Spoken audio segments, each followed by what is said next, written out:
J'espère qu'on va réussir à respecter le timing. On va tout faire pour. Donc, on va démarrer. Deux mots pour rappeler l'ordre du jour de cette première séance que vous avez reçue d'ailleurs aussi dans le mail. Après ces brefs propos liminaires qui seront complétés aussi par Aurélien Bisco, secrétaire général de la MOT, sur les groupes de travail. Isabelle et moi, nous vous proposons quelques éléments de cadrage pendant une petite demi-heure.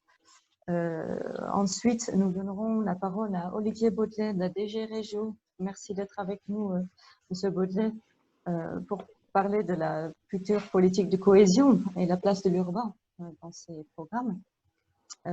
Et puis ensuite, c'est Marie-Josée Vidal, coordinatrice générale du département de l'aménagement du territoire du Grand-Duché de Luxembourg, que nous avons le plaisir d'avoir avec nous aujourd'hui, qui interviendra sur son schéma départemental de la grande région et sur Luxembourg in Transition, une démarche qui démarre en ce moment même. Et puis, nous aurons un temps en conclusion pour échanger et envisager les suites pour ce groupe. Alors, quelques mots d'ordre peut-être avant d'entrer dans le vif du sujet. Le but, c'est d'échanger. Ce sera évidemment moins facile qu'un échange en présentiel comme nous l'avions initialement envisagé au mois de mars. Mais pour des raisons que vous connaissez certainement, on a dû décaler donc cette première séance. Donc, n'hésitez pas à utiliser donc le mode conversation pour poser vos questions. Nous allons avec Isabelle faire le maximum pour favoriser la prise de parole de chacun à l'issue des différentes interventions. Vous dire aussi que cette séance sera enregistrée, sauf s'il y a opposition de l'un d'entre vous. Donc, dans ce cas-là, nous vous invitez à fermer votre écran, la vidéo, pour nous permettre de garder trace de cette première séance. Et je répète ce qu'Isabelle a dit en début de cette visio, pour ceux qui nous ont rejoints dans ces dernières minutes. Donc, nous vous invitons à vous renommer sur votre vignette vidéo pour que nous puissions vous identifier rapidement. Voilà, je laisse, sauf Isabelle, si tu as des compléments à faire sur ces quelques propos. Absolument pas. On va laisser donc la parole à Aurélien Bisco. Merci Marc, merci Isabelle. Donc, bonjour à toutes et tous. Donc, Aurélien Bisco, donc secrétaire général de la MOT. Alors, déjà, je remercie Isabelle et Marike d'animer ce groupe qu'on prépare depuis quelques temps. Et puis, merci à Olivier et à Marie-Josée également d'avoir accepté d'intervenir. Je pense qu'on va avoir une séance très intéressante. Juste vous dire un mot sur les groupes en général. Et je m'excuse à nouveau pour ceux qui m'ont déjà entendu et qui ont déjà participé aux deux précédents groupes. Mais je voudrais quand même reposer le cadre pour toutes celles et ceux qui découvrent. Vous dire que en fait, si on a souhaité à la MOT créer ces groupes, c'est que tout simplement, on a un nombre d'adhérents qui augmente d'année en année. On est aujourd'hui à plus de 75 adhérents et on devrait avoir un nouvel adhérent qui délibère aujourd'hui pour adhérer à la MOT, pour tout vous dire. Donc, ça augmente régulièrement. Et c'est vrai qu'à un moment donné, pour tenir notre promesse de mise en réseau des acteurs, c'est de plus en plus complexe. Et on a énormément de sujets qui gravitent autour de la problématique transfrontalière. Et donc, on a pensé que finalement, d'essayer de constituer des groupes et surtout des communautés transfrontalières un peu dédiées à des problématiques qui vous sont chères et importantes par rapport à vos territoires, c'était peut-être plus judicieux pour à un moment donné essayer de vous regrouper, de vous faire vous connaître et de vous faire discuter et travailler autour de ces sujets-là. Donc, c'est pour ça qu'on a voulu créer ces groupes. On avait lancé une enquête auprès de notre réseau, je crois, tout début d'année 2020 ou fin 2019, où il y a eu plus de 50 ou 60 réponses. Donc, cette enquête nous a permis de déterminer quelles étaient à la fois les priorités de notre réseau et on a également proposé à ce que ces groupes soient mis en place sous réserve qu'on ait des animateurs ou co-animateurs. Et donc, Isabelle et Marek s'étaient d'ailleurs proposés pour ce groupe Coopération Métropolitaine. Beaucoup de gens avaient répondu pour y participer. Et donc, on a créé ce groupe-là qui fait partie des 3 groupes qu'on lance cette année, en 2020, avec le groupe Solidarité territoriale transfrontalière qui s'est réuni, je crois, le 12 juin, et le groupe gouvernance transfrontalière qui s'est réuni mercredi de la semaine dernière. Et donc, on a ce troisième groupe aujourd'hui. Vous dire également, comme l'a rappelé Isabelle, hein, que ces groupes doivent se pérenniser, hein, avec une moyenne de, je dirais, 2-3 réunions par an à peu près pour vraiment créer cette communauté. Et puis, l'idée, c'est à la fois de discuter des obstacles du quotidien, des problématiques qui sont les vôtres, de partager des informations sur ce qui se passe en territoire ou ailleurs, en Europe. On va certainement avoir ce cas avec Olivier ou à Luxembourg avec Marie-Josée aujourd'hui. De vous faire vous rencontrer, donc soit physiquement, soit à distance, d'échanger avec des experts, évidemment, comme la séance du jour va le permettre. Et puis, pour nous, si vous voulez, des groupes, la Motte les a initiés au travers de son réseau. Ils sont d'abord dédiés à ce réseau des adhérents, mais compte tenu de la situation sanitaire qu'on connaît encore aujourd'hui, qu'on a connue ces derniers mois, on a effectivement proposé ces webinaires et surtout, on a proposé d'élargir très large, ces groupes à la fois, certes, à notre réseau, mais à tout acteur intéressé par ces problématiques et qui gravitent autour non seulement de la Motte, mais de ses partenaires et de ses adhérents. Et donc, c'est pour ça qu'aujourd'hui, certains d'entre vous ne sont pas membres de la Motte, mais ont complètement accès à ces premiers groupes de travail parce qu'on a voulu les élargir dès le départ et ne pas trop restreindre. Évidemment, au fur et à mesure du temps, on va peut-être recentrer un peu plus sur le réseau des adhérents de la Motte. Donc, ça se fera progressivement, mais toujours est-il que pour le moment, on les pense comme ça. Et puis, quelques derniers éléments que je voulais également vous donner à connaître. On va réaliser un petit guide des groupes de travail pour un petit peu clarifier comment les choses vont se faire au fur et à mesure du temps. Donc, ça va certainement se faire durant l'été. Par ailleurs, ces groupes sont à la main des animateurs et des participants des groupes de travail. Nous, Motte, on les a initiés par l'équipe et par notre réseau. Mais ensuite, aujourd'hui, on a un groupe plutôt d'échange de bonnes pratiques et d'informations. Mais évidemment, ces groupes pourront se transformer. Si demain, vous souhaitez qu'il y ait plutôt un moment de formation, par exemple, vous pourrez imaginer que ce groupe serve à se former sur des aspects très précis. Si Marie-Queux parlait de l'événement qu'on avait organisé l'année dernière, ça peut aussi être des groupes qui préparent des événements. Enfin voilà, les groupes sont à votre main et à la main des animatrices pour le cas échéant, pour ce groupe Coopération Métropolitaine. Dernier élément, vous voyez que j'ai mis un petit fond d'écran Borders Forum, donc qui est le forum qu'on organise en partenariat d'ailleurs avec la Commission européenne et le Comité européen des régions les 9 et 10 novembre prochains, qui est complètement ouvert, hein, évidemment, où il y a d'ailleurs le site internet on a ouvert le site internet la semaine dernière, hein, donc je vous invite à aller voir, c'est bordersforum.eu, donc c'est assez simple. Et on a pensé aussi ces groupes comme des lieux qui nous serviraient à alimenter le forum. Si vous voulez, ce forum va être fait de plusieurs tables rondes, avec une journée, je dirais, assez dédiée aux questions européennes, transfrontalières européennes, et une journée plutôt dédiée aux questions transfrontalières aux frontières de la France. Et donc, on se dit que ces groupes de travail vont nous servir aussi à alimenter des débats qui vont être plutôt des débats, je dirais, politiques en novembre, mais alimentés par des réflexions des techniciens que nous sommes toutes et tous. Alors, il y a aussi des élus, hein, d'ailleurs, qui participent à ces groupes de travail. On a eu le cas précédemment. Mais toujours est-il que l'idée, c'est que ces groupes nous servent également à alimenter les tables rondes du forum. Donc, on espère vraiment qu'on va avoir suffisamment de débats intéressants et nourris aujourd'hui pour nous alimenter au fur et à mesure. Et les prochains groupes, on espère, en feront de même. Voilà ce que je voulais vous dire. Je ne pense pas avoir trop oublié, avoir été trop long. Merci Isabelle, merci Marie, et à vous la parole. Très bien, écoute, merci Aurélien. Je vais effectivement reprendre la main pour vous faire une petite intervention de cadrage. Pour ceux et celles qui seraient arrivés entre-temps, on vous rappelle que la séance est enregistrée. Donc, quand vous prenez la main, si vous ne souhaitez pas d'être enregistré, n'oubliez pas de couper votre caméra.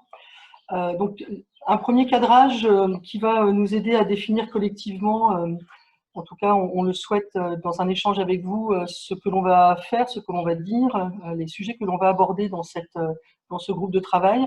Alors, quand on préparait la première séance qu'on a finalement décalée aujourd'hui avec la Motte et avec Marie, on en est arrivé à une possibilité de dire, mais finalement, est-ce qu'on ne pourrait pas s'appuyer sur la notion des fonctions métropolitaines, qui est une notion française, hein, j'en ai bien conscience, et je vais revenir justement sur cette question-là, pour essayer de vous fournir et de vous proposer un cadre dans lequel on pourrait trouver les sujets et piocher les sujets qui seront nos supports en fait, de réunion pour les prochaines rencontres. Alors, évidemment, on a la chance d'avoir un groupe qui déborde un petit peu les frontières françaises, et je remercie vraiment tout le monde d'être là. D'où le fait de dire, de vous proposer de peut-être faire un tout petit cadrage d'une part sur ces fonctions métropolitaines et puis comment elles ont été construites. Donc c'est, comme je le disais un petit peu à mot couvert dans mes propos introductifs, c'est une notion qui est très franco-française et qui existe en fait depuis les années 90, moment où l'Institut national de la statistique française s'est trouvé en difficulté de pouvoir approfondir des sujets sur l'analyse des secteurs d'activité et leur évolution et les forces en présence dans les territoires. Et donc l'idée, ça a été de créer des fonctions métropolitaines en s'appuyant sur une classification des activités que vous avez tous les uns et les autres, etc. Et en essayant de mettre en évidence ce qui relevait des métropoles à travers ces secteurs d'activité. J'ai pas trouvé, alors j'ai pas eu le temps forcément de creuser beaucoup la question, mais je n'ai pas trouvé d'équivalent ni en Italie quand je suis allée sur le site de l'Institut national de la statistique, ni même d'ailleurs sur Eurostat, mais peut-être que l'un ou l'une d'entre vous pourra compléter mes propos, mais voilà, j'ai pas le souvenir en tout cas d'avoir trouvé quelque chose de similaire. Donc le constat, quand on crée cette classification en 90 au sein de l'INSEE, c'est que en fait, les fonctions ne sont pas, les fonctions de gouvernance, les fonctions de développement économique ne sont pas homogènes sur le territoire. Et d'un point de vue économique, on a des fonctions de commandement, de pouvoir qui s'exercent principalement dans les grandes métropoles. Et donc, par rapport à cette classification d'origine, qui comporte quand même une grande diversité d'actions et d'activités d'emploi, l'INSEE s'est attaché à tirer de cette classification qui comporte sauf erreur de ma part, plus de 600 terminologies. Donc, à tirer donc, de cette classification extrêmement importante, qui là fait le lien d'ailleurs avec les stats d'Eurostat, 11 fonctions, 11 classes qui sont plus spécifiquement présentes dans les métropoles. Ce sont des fonctions qui sont plutôt issues, enfin qui sont complètement issues du tertiaire ou du quaternaire, donc plutôt du service en économie sociale pour ce qui relève du quaternaire. Mais sachant que, pour rappel, le secteur primaire, c'est plutôt l'agriculture et le secondaire, plutôt l'industrie. Et donc, on se retrouve avec 11 classes, avec notamment une première classe sur tout ce qui relève de l'art, avec les professions artistiques, etc. Après, on rentre sur les fonctions de gouvernance par rapport aux banques et assurances. On a une troisième classification, je les regroupe un petit peu pour aller à peine plus vite dans mes propos, sur le commerce et la gestion de l'industrie. Donc, vous voyez qu'on n'est pas sur du commerce traditionnel que l'on trouve un peu partout sur les territoires, on est vraiment sur des fonctions commerciales, de gouvernance de l'activité commerciale, ce qui est à peine différent. Et puis, autre classe, tout ce qui relève de l'information, tout ce qui relève de l'informatique également, du service aux entreprises, des transports et télécommunications, pardon, et enfin tout ce qui relève de la recherche, et on va retrouver dans cette fonction métropolitaine ce qui relève notamment de l'enseignement supérieur. L'INSEE est allé à peine plus loin, mais là, je ne vous propose pas d'aller au-delà et de tenir compte de ce que je vais dire dans le contenu de ce que pourrait être notre groupe de travail. Ils se sont aperçus qu'à l'intérieur de cette classe de 11, il y avait principalement des fonctions métropolitaines dans les très très grandes aires urbaines. Donc finalement, ils venaient compléter cette première approche des fonctions métropolitaines en se disant que sur les grandes aires urbaines de France, il y a une concentration sur 4 d'entre elles, et notamment la conception recherche, les prestations intellectuelles, tout ce qui relève de la culture et du loisir, ce que j'ai classé tout à l'heure dans la thématique art, et puis ce fameux commerce inter-entreprise qui relève plutôt du commerce de gros, etc. Voilà, donc nous, ce que l'on vous propose, c'est de s'appuyer sur cette classification en 11 classes pour se dire, finalement, on cherche, comme le disait Aurélien tout à l'heure, une forme de complémentarité entre les 3 groupes de travail de la MOT qui sont créés dès cette année. Et l'idée, c'est vraiment de se concentrer sur ce qui fait plutôt, ce qui relève plutôt du fait urbain, de la concentration urbaine, et de pouvoir regarder avec les territoires qui se font face de part et d'autre de la frontière, comment des coopérations se mettent en place, s'organisent plutôt sur ces fonctions-là. Alors évidemment, ça ne veut pas dire qu'on ne débordera pas forcément sur d'autres thématiques, mais l'idée, c'est vraiment qu'au final, par rapport à ces 3 groupes de travail, on puisse se compléter les uns les autres et donc ne pas aborder ce qui peut-être relève un peu plus d'un autre groupe de travail, sachant qu'on a une ambition commune d'aller donc sur la date du mois de novembre qui est affichée derrière Aurélien, et de pouvoir finalement constituer je dirais un premier tour d'horizon un peu collectif par rapport à ces questions de la coopération. Voilà, en quelques mots d'introduction, ces fameuses fonctions métropolitaines que l'on connaît depuis maintenant 30 ans au niveau national. Je ne sais pas si l'un d'entre vous souhaite déjà réagir. Ce que je vous propose, c'est peut-être plutôt, sauf à ce que j'ai loupé un truc essentiel dans mon petit cadrage, de passer la parole à Marie, et puis peut-être d'avoir un premier temps d'échange à la suite de sa présentation. Très bien. J'ai quelques slides à vous montrer. Je crois que c'est l'équipe de la Motte qui va les afficher. Merci, Raphaël. Cette intervention n'a d'autre but que de vous permettre de comprendre pourquoi ce sujet des coopérations métropolitaines nous intéresse tant, nous, en Besançon Métropole, et aussi surtout la manière dont on s'empare progressivement de cette thématique. Alors, quelques mots en introduction pour vous dresser un petit peu une image de notre territoire.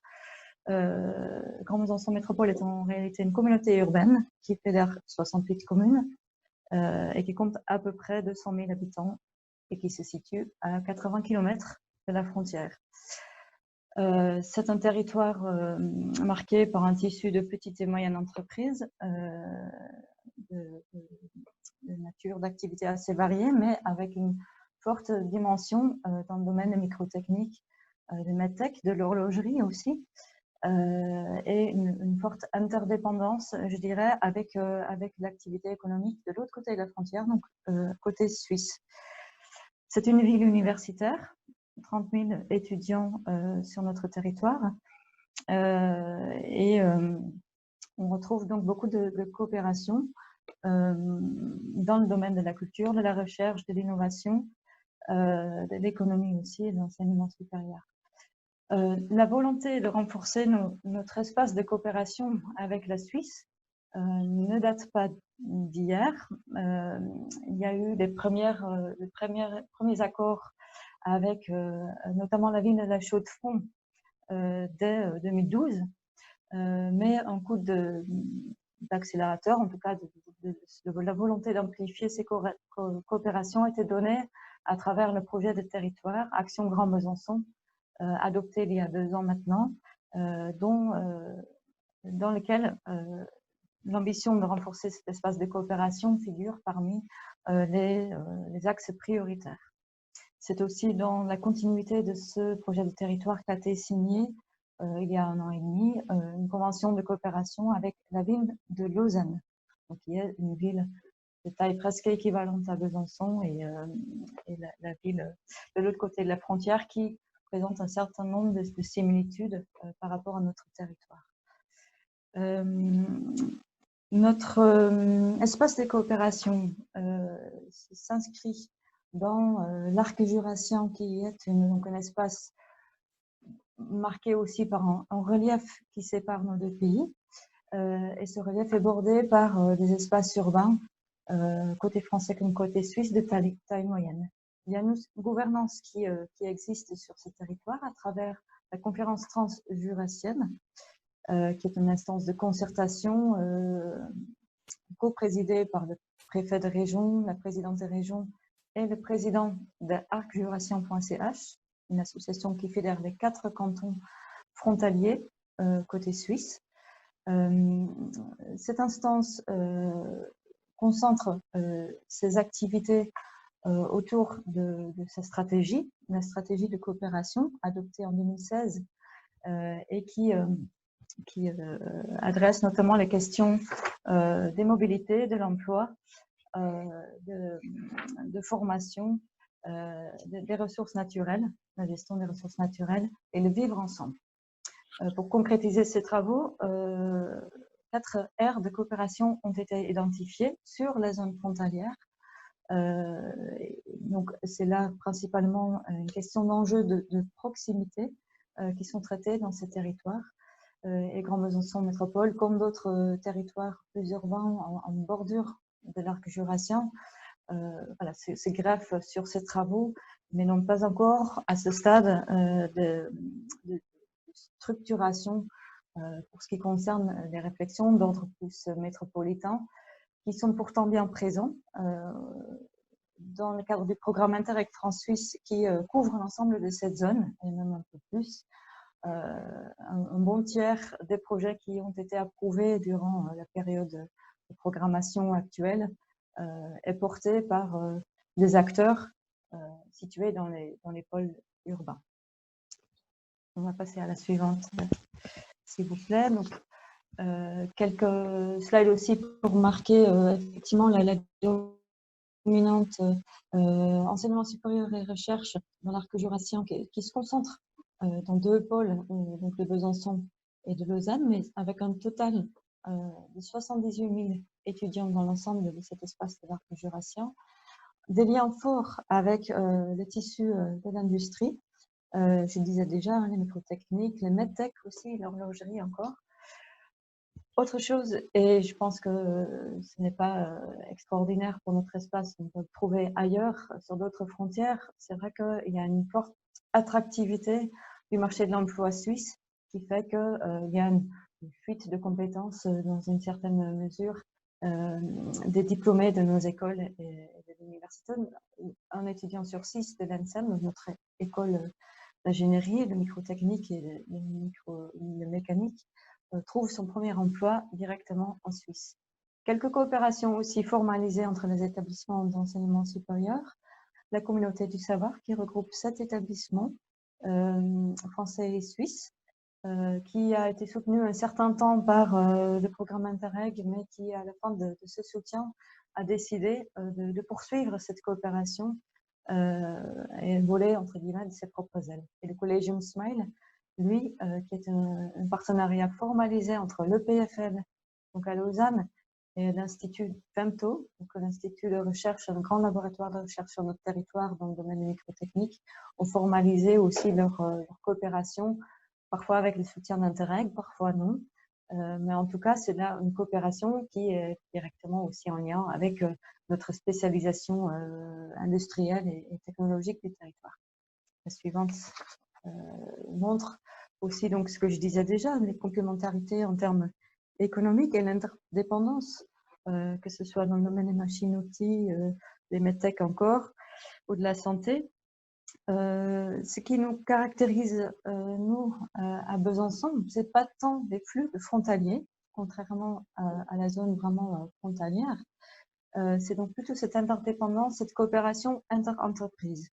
Nous avons sur notre territoire un petit millier de frontaliers, mais sur l'ensemble de la zone de l'arc jurassien, donc 230 km de frontières, nous comptons 32 000 frontaliers quotidiens.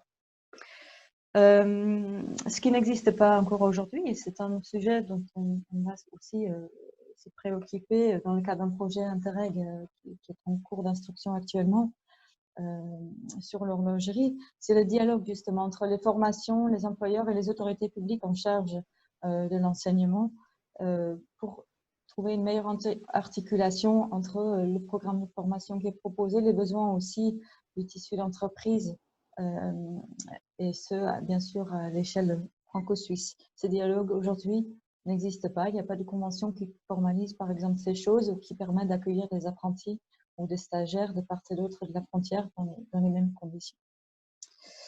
Alors, on participe à la gouvernance de la CTJ, donc de la conférence Trans-Jurassienne, mais de manière tournante avec les autres territoires urbains, donc le Montbéliard et Belfort. Si on veut vraiment que cet espace prennent une dimension aussi métropolitaine de façon plus marquée. Je pense que voilà, notre conviction, c'est qu'il va falloir agir pour intégrer cette dimension plus fortement dans la stratégie de l'arc jurassien. C'est pourquoi Grand Besançon Métropole et le pôle métropolitain, Centre-Franche-Comté, ont décidé d'agir ensemble sur un certain nombre de leviers. Je voudrais juste préciser avant de passer à la slide suivante. Donc, le pôle métropolitain Centre-Franche-Comté est une coopération entre 6 territoires intercommunaux, dont 2, Morteau et Pontarlier, qui se trouvent en zone frontalière directement, et 4 qui se situent à plus grande distance, donc Vesoul, Besançon, Lons-le-Saunier et Dole. Voilà. Donc, ces leviers sur lesquels on agit, donc, il y a effectivement la question des transports, en raison du relief notamment, les relations, les liaisons transfrontalières ne sont pas très développées. On est bien connecté sur le réseau nord-sud, sur l'axe nord-sud, pardon, un petit peu moins bien sur l'axe est-ouest, aussi bien pour ce qui concerne les liaisons TGV que vous voyez à l'écran. On n'a pas de correspondance directe, par exemple, avec Bâle ou avec Zurich ou avec Lausanne. Il y a par contre une ligne directe qui est la ligne des horlogers, donc une ligne de transport régionale qui va être en travaux, côté français comme côté suisse d'ailleurs, pour permettre de fluidifier le trafic. Mais aujourd'hui, elle n'a pas vraiment la capacité d'absorber les flux frontaliers, que ce soit de Besançon ou de plus proche de la frontière. C'est d'ailleurs aussi une zone frontalière, une des rares, si j'ai bien compris, dans lesquelles le programme Interreg France-Suisse, en l'occurrence, permet aussi le financement de travaux sur les axes de transport. Donc, c'est important de le souligner. Un deuxième levier sur lequel nous avons décidé d'agir, en tout cas de faire entendre notre besoin de faire connaître les enjeux de coopération métropolitaine, c'est dans le SRADET, donc le schéma régional d'aménagement et de développement durable du territoire. Pourquoi? Parce que c'est un document d'aménagement prescriptif et intégrateur, mais aussi parce qu'il peut servir de socle aux contractualisations pour la période à venir, que ce soit au niveau français avec les CPER ou au niveau européen, et les politiques régionales. Donc, c'est important pour nous de voir nos enjeux et nos ambitions dans ce document. Ce que vous voyez à l'écran, c'est une carte qui va changer dans 2 jours, c'est-à-dire que là, vous voyez la carte des enjeux tels que les objectifs du SRADET tels qu'ils ont été arrêtés l'été dernier. C'était à ce moment-là donc le stade du projet qui est arrêté, où on voit donc sur la zone frontalière seulement des flèches, des liaisons, et où l'espace Grand Bisontin ne semble pas être connecté à la Suisse.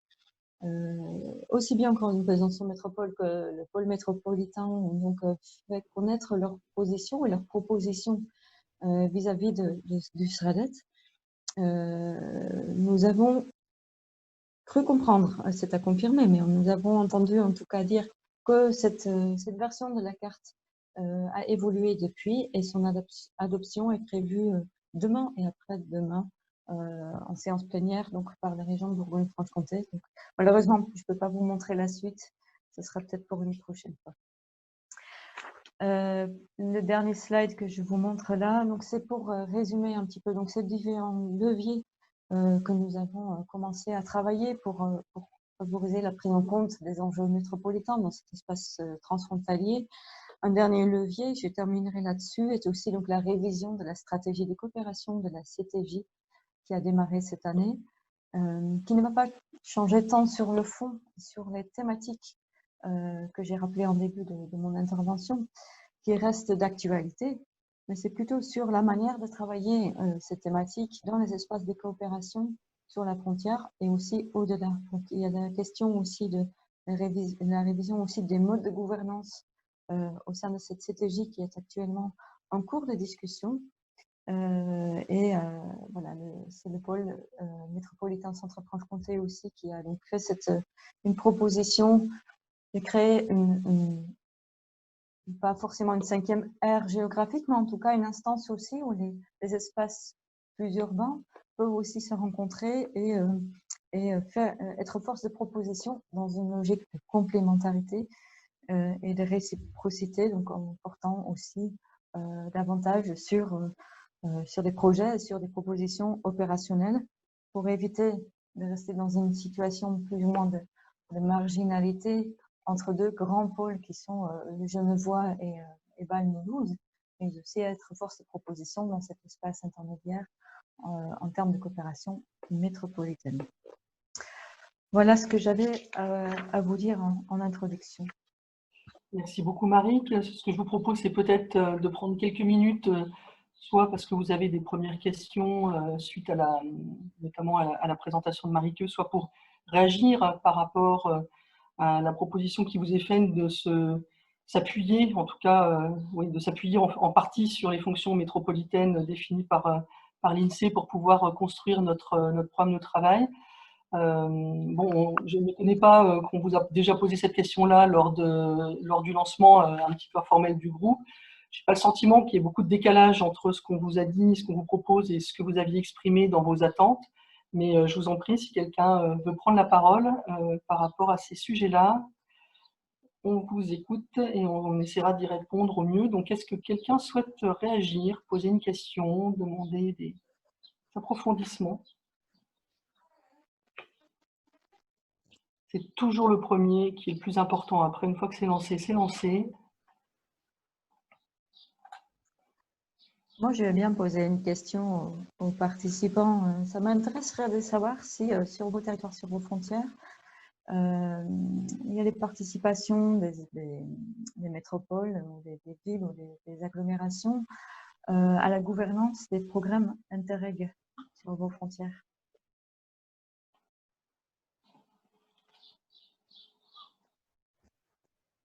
Je ne vais pas répondre, mais je vais dire que du point de vue de la Commission européenne, l'implication des acteurs, et notamment évidemment des villes et des métropoles, est une obligation réglementaire.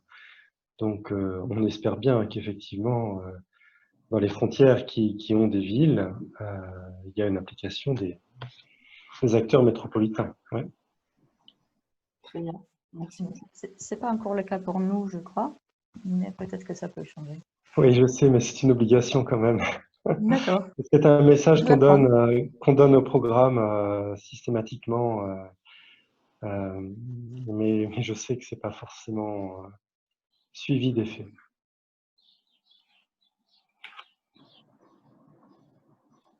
J'ai l'impression, pardon, bonjour.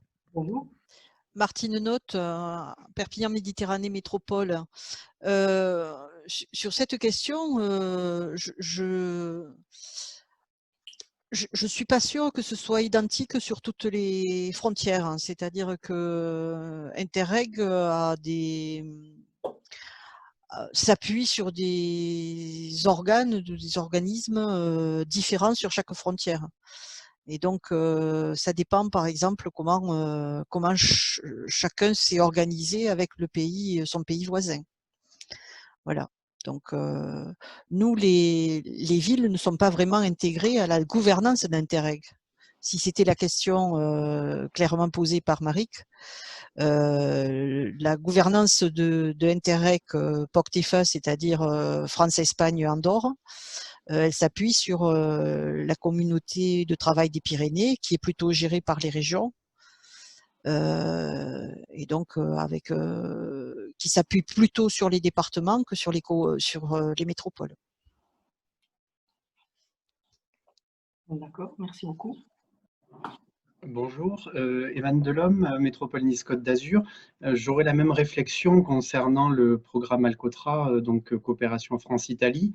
Nous concernant la Métropole Nice-Côte d'Azur, n'est pas associée au comité de suivi du programme Alcotra, pour la partie française en tout cas, sachant que nos homologues de la métropole de Turin, par exemple, eux sont associés à ces comités de suivi. La question a été évoquée dans les task force de préparation de la nouvelle programmation. Pour l'instant, d'après les retours que nous avons, les régions seraient favorables à une présence au moins consultative des métropoles. En revanche, ce n'est pas le cas de tous les acteurs français. qui participent à ces comités de suivi. Donc, on n'est pas encore fixé sur cette prochaine programmation, mais il y a une très forte volonté, sachant que nous, la métropole Nice-Côte d'Azur est directement impliquée dans Alcotra à travers des projets en cours et à venir, de participer à ces instances. Merci beaucoup. Quelqu'un d'autre souhaite intervenir également sur le sujet? Oui, bonjour. Édouard Fleury de la métropole européenne de Lille. Ça rejoint ce qui vient d'être dit par mes collègues de Perpignan et de Nice. J'élargirai un petit peu le débat, c'est-à-dire qu'effectivement la métropole ne fait pas partie des comités de pilotage Interreg. En l'occurrence, nous, on est concerné par 2 programmes dans le Interreg A. Pour élargir un petit peu, il y a la question également des GECT, puisque nous avons un GECT, donc l'Eurométropole Lille-Courtrai-Tournai, qui n'est pas non plus associé à la gouvernance des programmes Interreg. Merci beaucoup. Encore une intervention peut-être?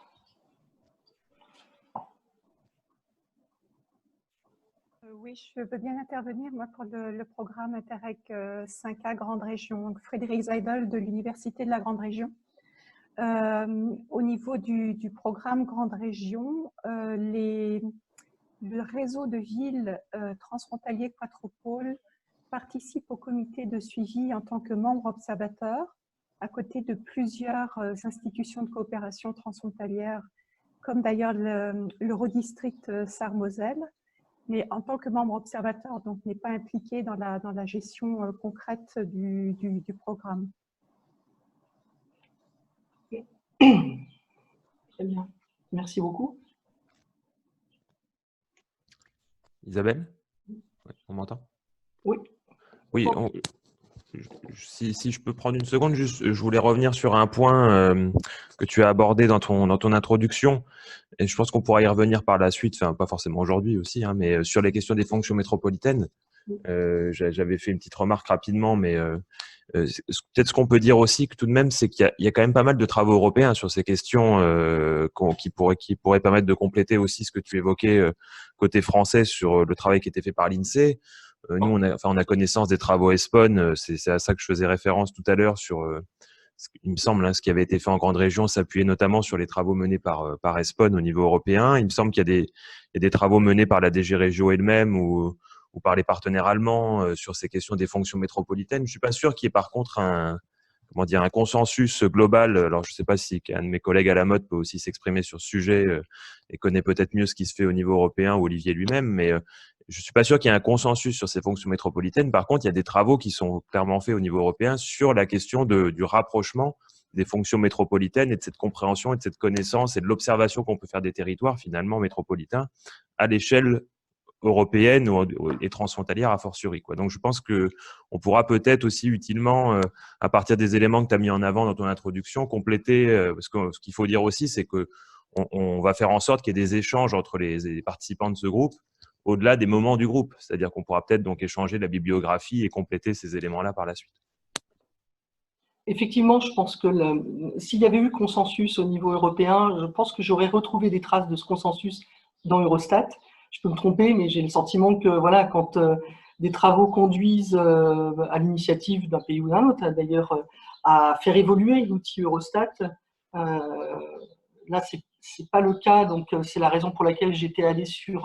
Ça faisait un petit moment que j'étais pas allé sur ce site-là pour me rafraîchir un peu la mémoire, mais c'est ce qui m'a fait dire, peut-être de façon un petit peu rapide, mais si vous avez d'autres informations, n'hésitez pas à me contredire. Mais c'est ce qui m'a fait dire qu'effectivement, aujourd'hui, il n'y avait pas de consensus sur ces fonctions métropolitaines, ce qui est peut-être complètement lié soit à l'outil statistique national décliné dans chacun des pays membres, soit, et ce n'est pas forcément l'un ou l'autre, lié à des problématiques et à des fonctions qui peuvent être sensiblement différentes selon les pays et selon les frontières. Donc, mais de toute façon, c'est vraiment plus une façon de cadrer dans un premier temps le groupe de travail, parce qu'on voit déjà rien que dans ces fonctions métropolitaines un certain nombre de pistes, de thématiques que l'on va pouvoir aborder dans les prochaines réunions, et donc on n'est pas très inquiet sur toute la diversité de ces thématiques qu'on va pouvoir aborder avec vous. Voilà, c'est un premier cadrage, mais comme tu l'as dit Aurélien, ça n'empêche absolument pas de déborder et dans les contenus, c'est-à-dire dans les thématiques qu'on va pouvoir aborder, et surtout dans les modes de faire. La question que vous posez, Maric, sur la présence des métropoles dans la gouvernance fait partie d'une de nos questions sur ce groupe de travail, et notamment, est-ce qu'on a un intérêt collectif, un besoin collectif de travailler cette question de la présence, de la gouvernance des villes, des urbanités dans ces programmes et dans ces gouvernances transfrontalières. On voit bien qu'il y a un petit peu de décalage entre ce qui est prévu par les instances européennes et ce que nous rappelait M. Baudlet, et puis vos retours d'expérience et votre vision en fait de la manière dont aujourd'hui ça fonctionne. Je ne vous cache pas que c'était un peu dans la préparation de cette réunion, la conclusion à laquelle nous on avait, la première conclusion très provisoire à laquelle on était aussi arrivé, et donc on s'était posé la question de l'utilité en fait de travailler cette question-là pour pouvoir renforcer, améliorer la position des villes, la position des métropoles dans la gouvernance transfrontalière. Je ne sais pas si, au regard de mes propos, vous voulez réagir par rapport à ce que je viens de dire. Mais voilà, ça fait partie des pistes de travail qu'on vous proposerait bien comme un des buts, un des objectifs de ce groupe de travail sur les coopérations métropolitaines.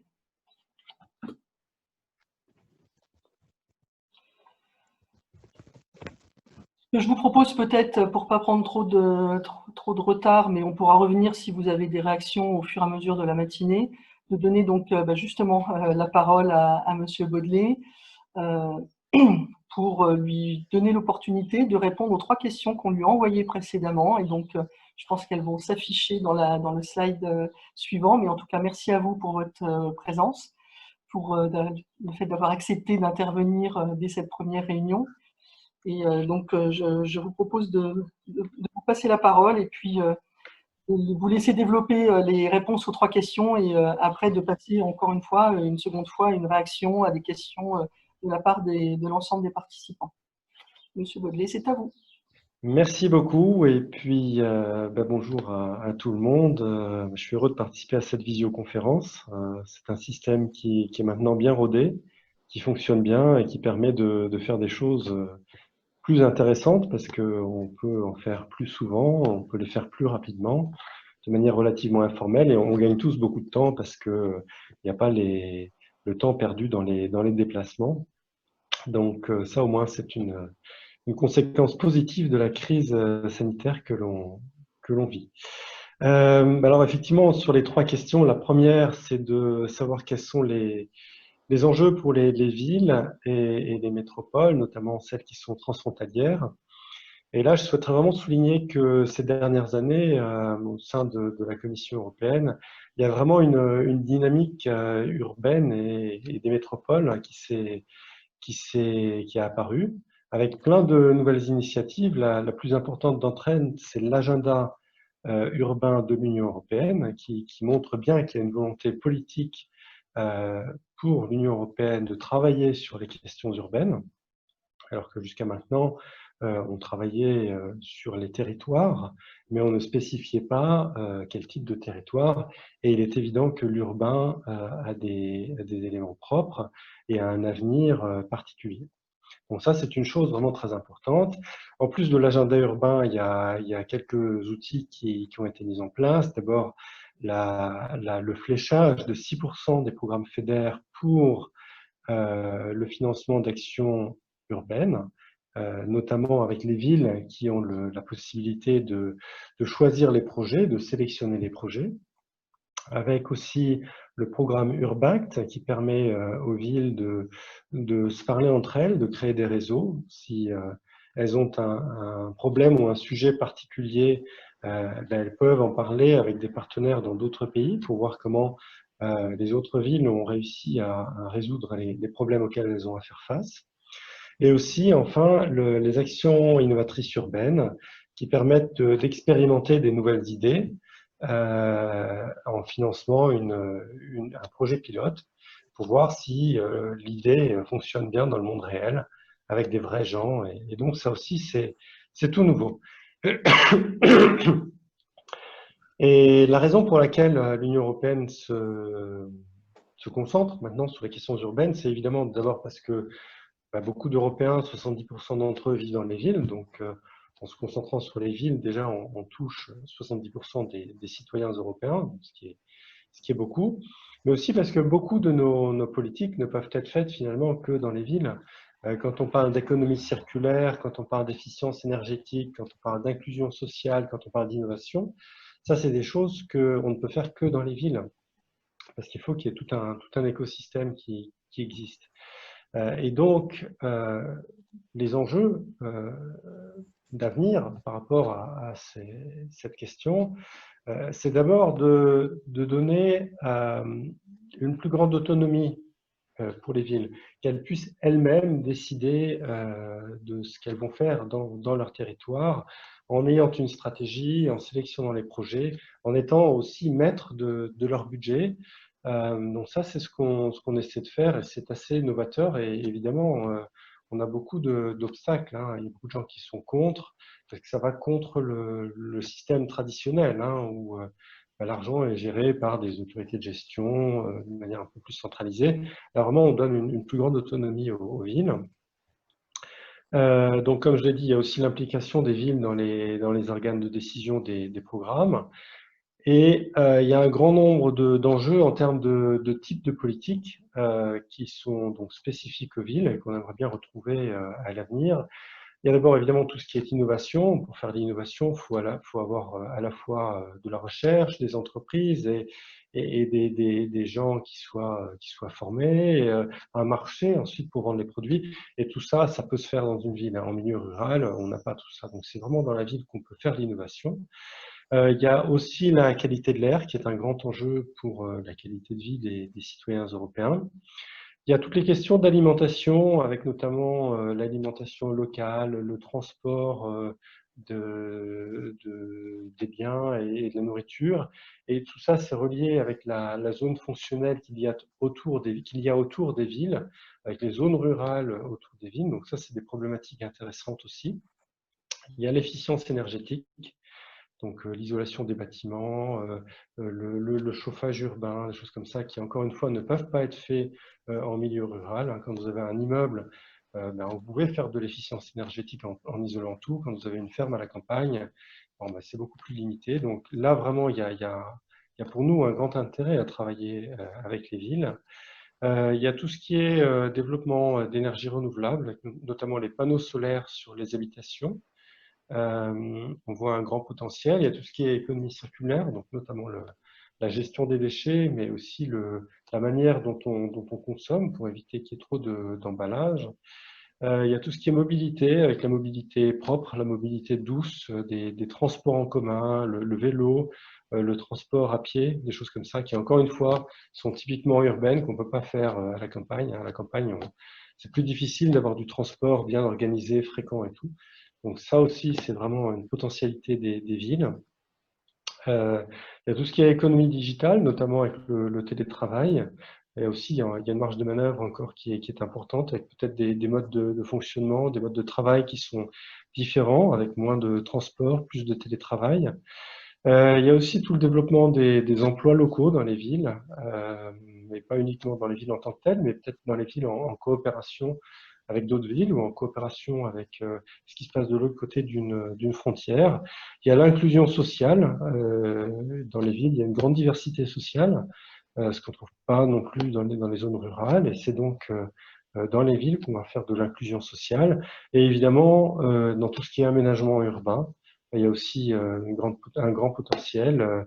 L'aménagement urbain respectueux de l'environnement, l'aménagement urbain qui permet d'avoir une grande sécurité pour les citoyens. Donc tout ça, c'est un petit peu pour répondre à la première question des enjeux et du rôle de l'Union européenne par rapport à ces enjeux.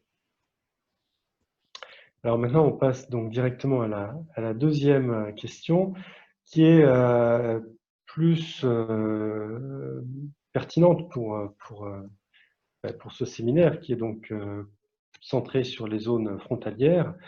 Effectivement, il y a des villes qui sont transfrontalières. Il y a Lille, Courtrai-Tournai, il y a le Grand Genève, il y a Strasbourg-Kehl. Donc là, je dirais, la coopération est beaucoup plus naturelle et beaucoup plus facile et elle peut se faire sur le champ large. Elle peut quasiment couvrir toutes les thématiques.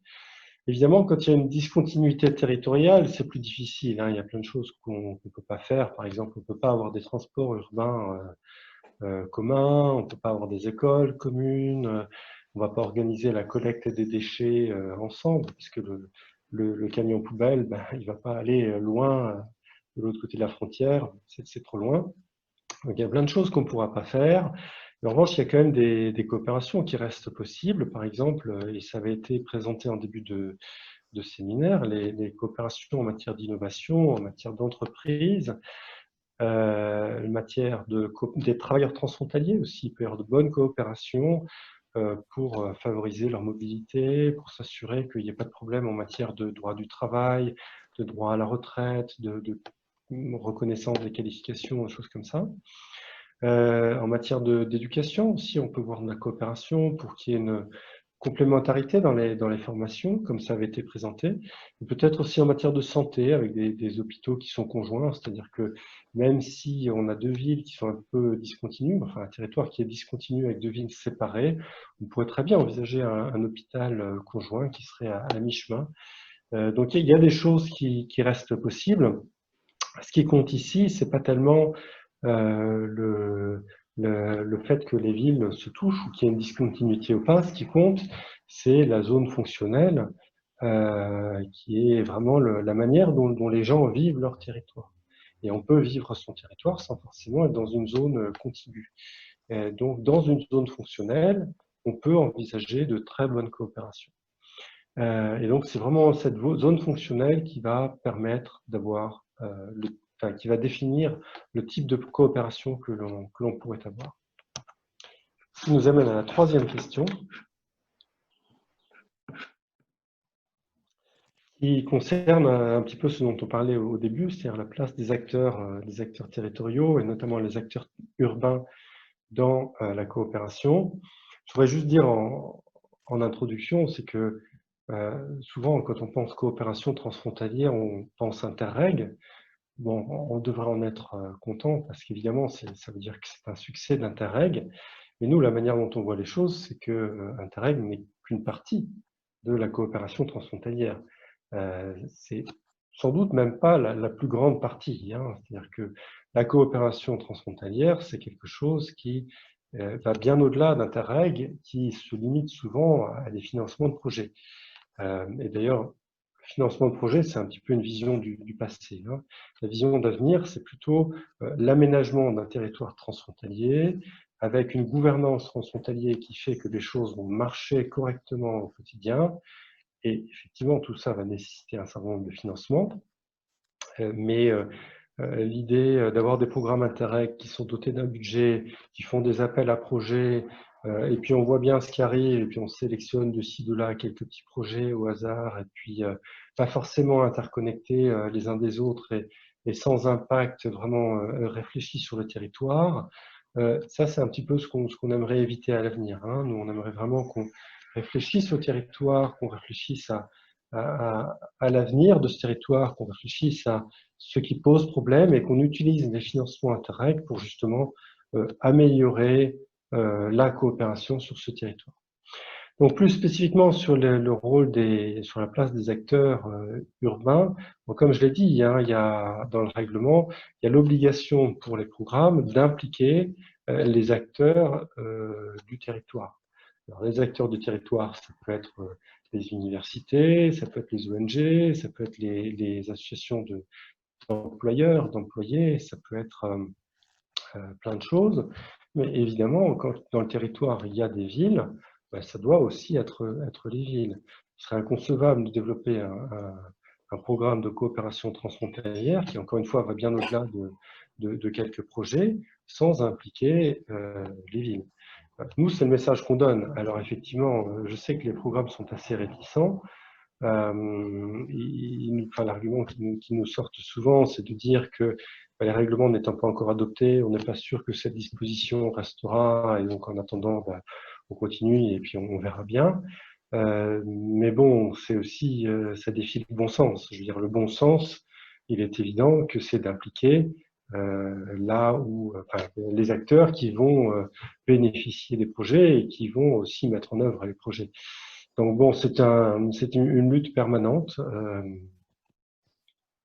On peut pas tout faire du jour au lendemain, mais nous, notre message est clair. Évidemment, il faut impliquer les villes dans les programmes, dans les instances du programme, y compris dans les comités de suivi. Et ça joue à toutes les étapes. Ça joue à l'étape de préparation des programmes, au moment où on va définir finalement les priorités, mais ça joue aussi au moment de la mise en œuvre, c'est-à-dire au moment où on va choisir les projets. Donc voilà, nous on fait on essaie de faire notre partie du travail, mais c'est bien si vous aussi, les représentants des villes et des zones urbaines, des métropoles, continuez aussi de votre côté à pousser pour être impliqués dans les programmes. Voilà, j'en ai fini avec les 3 questions et je crois qu'il y aura une petite période aussi de questions-réponses. Voilà, je suis là. Merci beaucoup. Peut-être pour lancer la discussion, on voit bien qu'il y a donc une marge de manœuvre par rapport à la 3e question sur la place des villes dans la gouvernance et que c'est en cours de construction et que tout le monde doit participer à cette construction.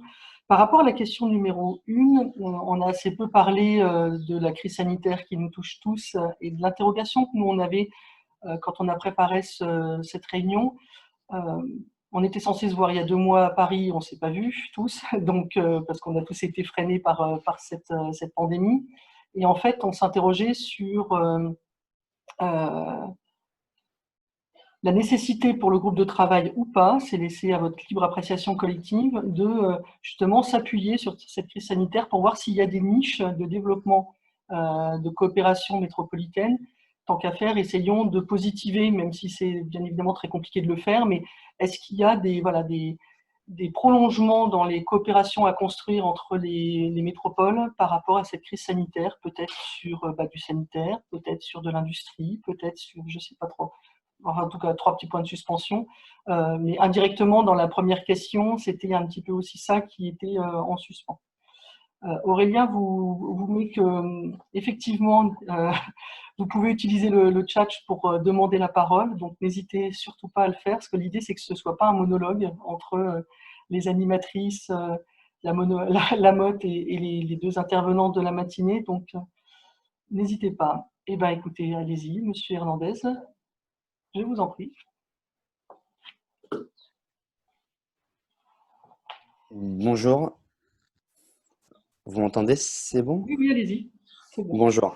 Alors, merci beaucoup, Monsieur Baudelet. J'avais une question, j'ai trouvé très intéressante votre intervention et notamment cette différence qui m'a semblé que vous faisiez par rapport à cette continuité-discontinuité territoriale et la zone fonctionnelle, non, dans ces coopérations transfrontalières. Donc, je me posais la question, est-ce que par rapport aux travaux qui ont été menés peut-être du point de vue institutionnel ou bien même universitaire, est-ce qu'il y a des paramètres d'une certaine manière pour délimiter ces espaces, c'est-à-dire cette différence peut-être entre ce qui serait la continuité territoriale à un moment où ce n'est plus de cette manière, mais par contre on peut continuer à collaborer et donc on rentre peut-être dans cette zone plutôt fonctionnelle.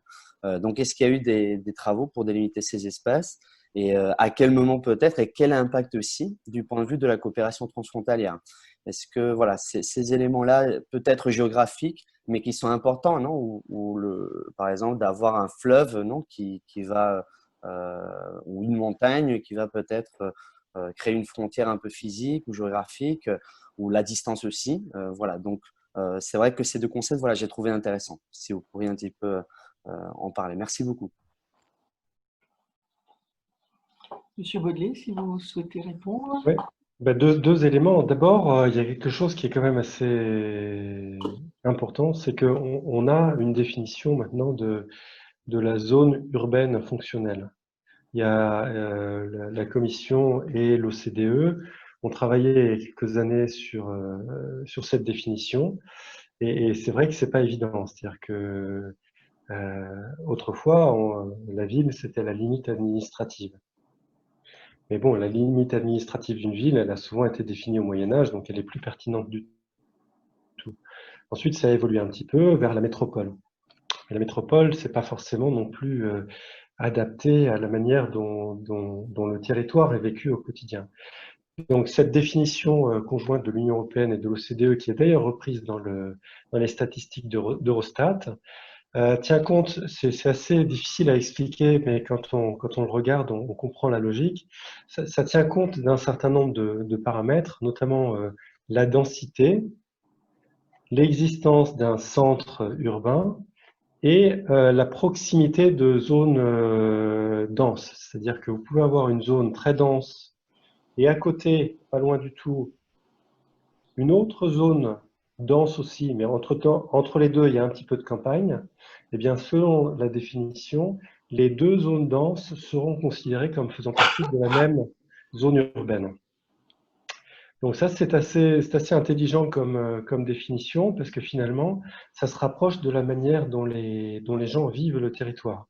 Parce que si vous avez ces deux zones de densité urbaine proches, alors que ce sont deux communes différentes, de villes techniquement, administrativement différentes, la réalité, c'est que très probablement, les gens vont travailler de l'un à l'autre, vont travailler dans l'une et vont habiter dans l'autre, ou vont aller étudier. Enfin, il y aura une telle proximité qu'en réalité, ça sera très proche. Donc ça, c'est un premier aspect des choses qui permet effectivement d'avoir une définition des villes qui n'est pas une définition administrative, mais qui est une définition fonctionnelle. Le deuxième aspect des choses, c'est qu'effectivement, nous, dans le règlement, on n'a plus de limites géographiques, c'est-à-dire que tous les projets et tous les porteurs de projets, où qu'ils soient situés dans l'Union européenne, ainsi que la Suisse et la Norvège, et le Liechtenstein et l'Andorre, où qu'ils soient situés, sont éligibles. Autrefois, vous vous rappelez peut-être, mais dans les programmes transfrontaliers, en gros, on avait des cartes avec des limites extérieures finalement. Et ces limites extérieures, elles recréent des frontières. Donc, ce n'est pas forcément très souple pour faire un bon projet. Aujourd'hui, il y aura sûrement des cartes, mais en réalité, il ne devrait pas y avoir de cartes parce qu'on pourrait très bien imaginer un projet, par exemple, entre la France et l'Espagne, sur une zone de montagne, mais qui aurait un partenaire en Suisse ou en Norvège ou peut-être en Roumanie dans les Carpates, enfin qui aurait une expertise dans les zones de montagne. Donc nous, ce qui nous importe, c'est pas du tout la localisation des porteurs de projets, ce qui nous importe, c'est l'impact du projet. Donc nous, dans notre réglementation, on reconnaît déjà le fait que la localisation des porteurs de projets n'a aucune importance. Et on va même plus loin parce qu'on a un principe qui est la zone fonctionnelle. La zone fonctionnelle, ça veut dire deux choses. C'est la zone sur laquelle il va se passer des choses. Il y aura des fonctions qui vont se passer. Mais c'est aussi une zone qui est fonction du sujet. La zone fonctionnelle sur une zone transfrontalière, par exemple, en matière de travailleurs transfrontaliers, en gros, ça va peut-être être à 1 heure de trajet de la frontière, pas plus. Parce que les gens, ils ne vont pas faire plus de 2 heures de trajet tous les jours. Donc la zone fonctionnelle, quand on va parler de questions liées au marché du travail, elle sera en gros pas loin de la frontière. Ce ne sera pas une zone rigide, parce que ça dépendra de l'existence de transports en commun, d'autoroutes, des choses comme ça. En revanche, quand on va parler d'une zone fonctionnelle en matière peut-être d'innovation, la zone elle sera beaucoup plus large parce que on peut très bien avoir de l'innovation avec des porteurs de projets qui seraient par exemple à Bordeaux et à Barcelone, alors que c'est très loin, mais parce que l'essentiel du travail peut se faire par mail, peut se faire par visioconférence, des choses comme ça. Donc vous voyez, pour l'innovation, on peut aller encore plus loin. Pareil pour la santé. Je parlais du marché du travail en disant bon, c'est 1 heure de trajet pour aller à son lieu de travail et revenir, bon, ça ferait 2 heures par jour. Mais pour aller à l'hôpital, bon, généralement, on n'y va pas très très souvent à l'hôpital. Donc là, c'est peut-être pas 1 heure, c'est peut-être 2-3 heures. Donc en matière de santé, si on veut construire un hôpital transfrontalier, on pourrait aller encore beaucoup plus loin. Donc vous voyez, nous, on reconnaît dans notre nouvelle période de programmation la complexité des choses Et on essaie de donner un maximum de flexibilité dans la manière dont les projets pourront être mis en œuvre. Voilà, j'espère que ça répond à la question. Merci, très intéressant, merci beaucoup. Aurélien, je crois que tu voulais compléter à la suite des propos de M. Baudely. Oui, en fait, parce que ça me faisait rebondir sur deux choses, c'est-à-dire que la question d'Yannick, en fait, elle est complexe, parce que Olivier évoquait les aires urbaines fonctionnelles. Donc, c'est vrai que maintenant, c'est des concepts au niveau européen qu'on commence à connaître. C'est-à-dire qu'il y a les FUA, qui sont les Functional Urban Areas, donc, qui correspondent sur certains aspects quand même à ce qu'on connaît en France avec les définitions INSEE, finalement, avec les aires urbaines de l'INSEE. Et ce que je voulais dire, c'est que si je ne me trompe pas, côté français, l'INSEE aujourd'hui reprend les méthodes européennes pour redéfinir ces nouvelles aires urbaines et ces nouvelles zones d'emploi. Je ne suis pas sûr que ce soit publié encore, mais pour avoir participé à une réunion du CNIS, il l'avait évoqué et je trouve ça extrêmement intéressant finalement pour qu'il y ait un rapprochement des méthodologies, enfin, sur ce qui se fait au niveau européen avec les FUA et les MUA qui sont les Morphological Urban Areas. Donc là, c'est plutôt l'espace concentré de l'urbain et puis l'aire fonctionnelle. Et là, je trouve que ce qu'il faut, ça c'est un élément quand même important, c'est le rapprochement des méthodes. Et pour avoir bien râlé sur cet aspect, je trouve au niveau de l'INSEE, c'est quand même extrêmement intéressant aujourd'hui de comprendre qu'ils intègrent l'aire fonctionnelle transfrontalière dans les futures aires urbaines, même au niveau français. Donc ça, c'est quand même important. Et je voulais aussi signaler un autre point qui est, je trouve, également complexe. C'est ce qu'évoquait Marie-Queux également, c'est les liens de réseau. Ce qu'évoquait aussi Olivier là, sur la santé, l'innovation, etc. Et ça, les réseaux, on n'est plus sur l'ère fonctionnelle, enfin, on n'est plus sur une ère qui se délimite.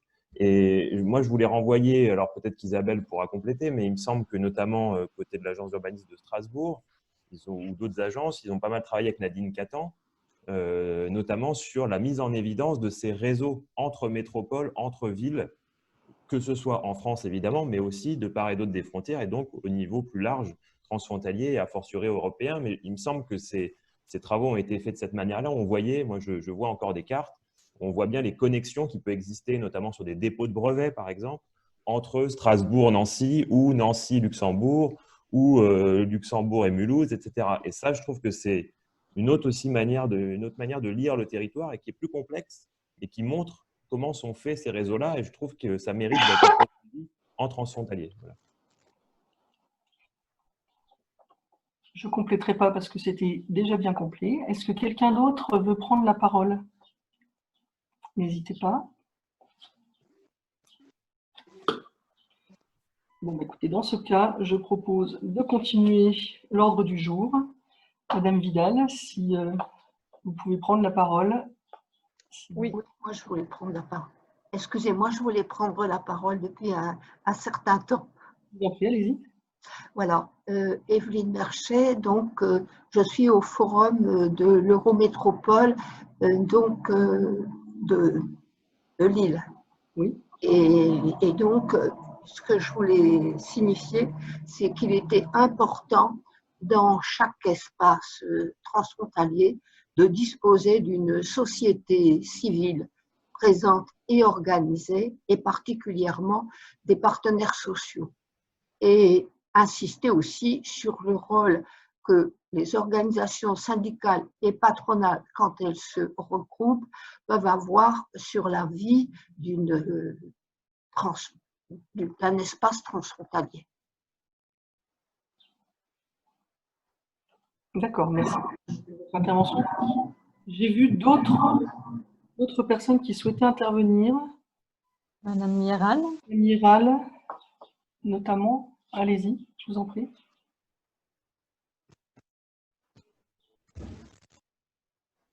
Ah, on ne vous entend pas, madame. Ça marche là maintenant? C'est bien, oui. Oui. Vous m'entendez? Oui, oui. Allez. Ah, d'accord.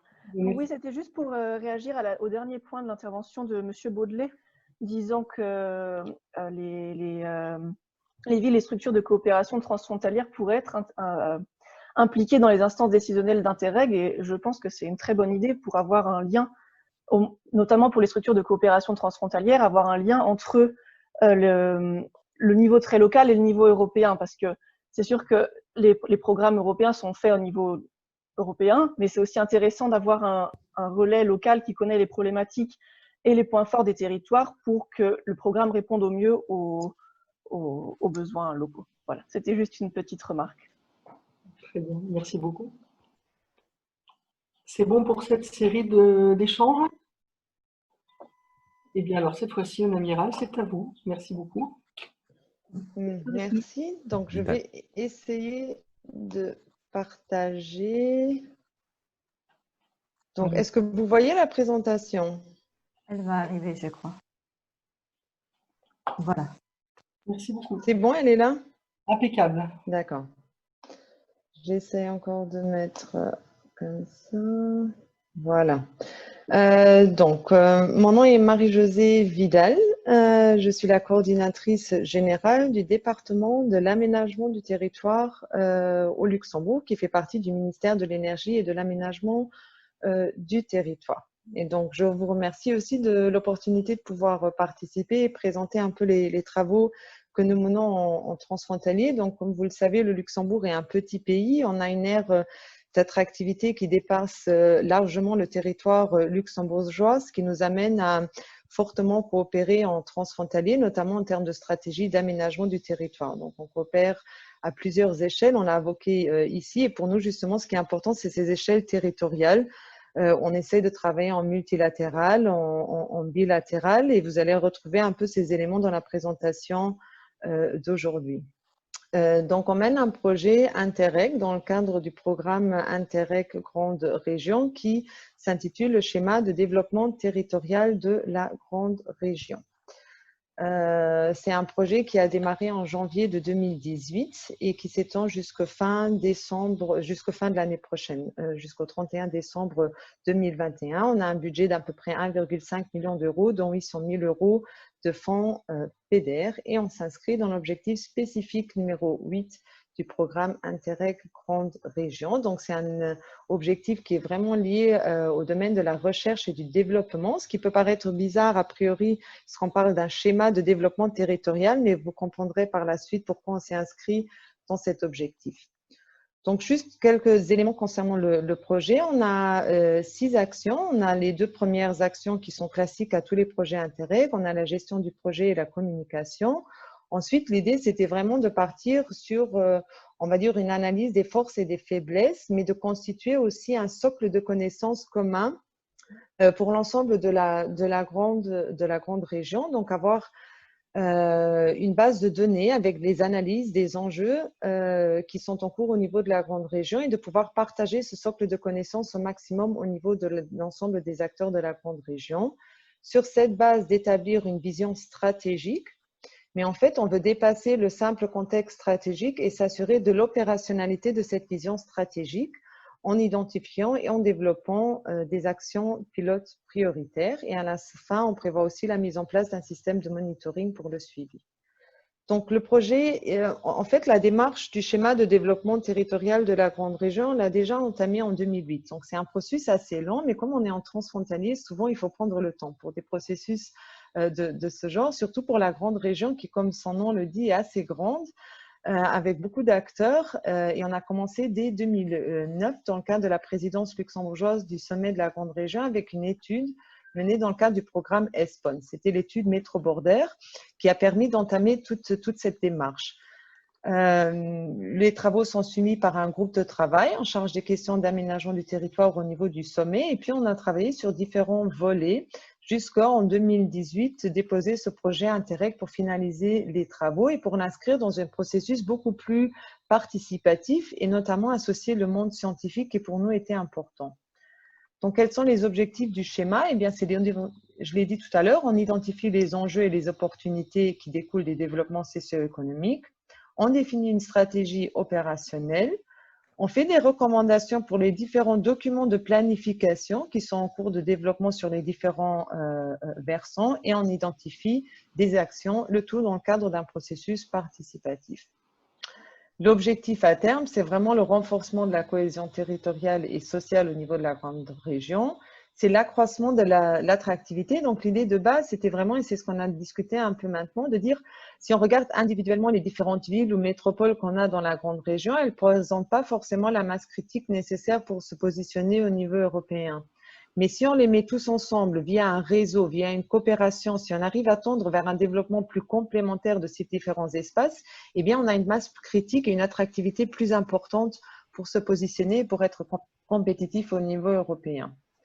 Et l'idée, c'est aussi de soutenir un peu les actions au niveau du sommet de la Grande Région. Donc, pour ceux qui me connaissent, on a un sommet de la Grande Région avec plus de 20 groupes de travail. Et l'idée, c'était de dire qu'il faudrait avoir un programme stratégique au niveau du sommet de la Grande Région pour axer les travaux des différents groupes de travail, mais pour faire aussi le lien, si possible, avec le programme Interreg et notamment la prochaine période de programmation du programme Interreg Grande Région. Je le disais tout à l'heure, on a voulu l'inscrire dans un processus largement participatif. Donc déjà ici, vous voyez, on a 25 opérateurs qui participent au projet. Et on travaille aussi avec d'autres projets Interreg, notamment le projet MAS qui travaille sur des projets de mobilité et le projet de l'Université de la Grande Région Center for Borders Studies, puisque c'était important pour nous d'avoir cette cohérence. On a des acteurs de terrain, on a des opérateurs plus techniques, on a des opérateurs scientifiques, on a vraiment une multitude d'acteurs.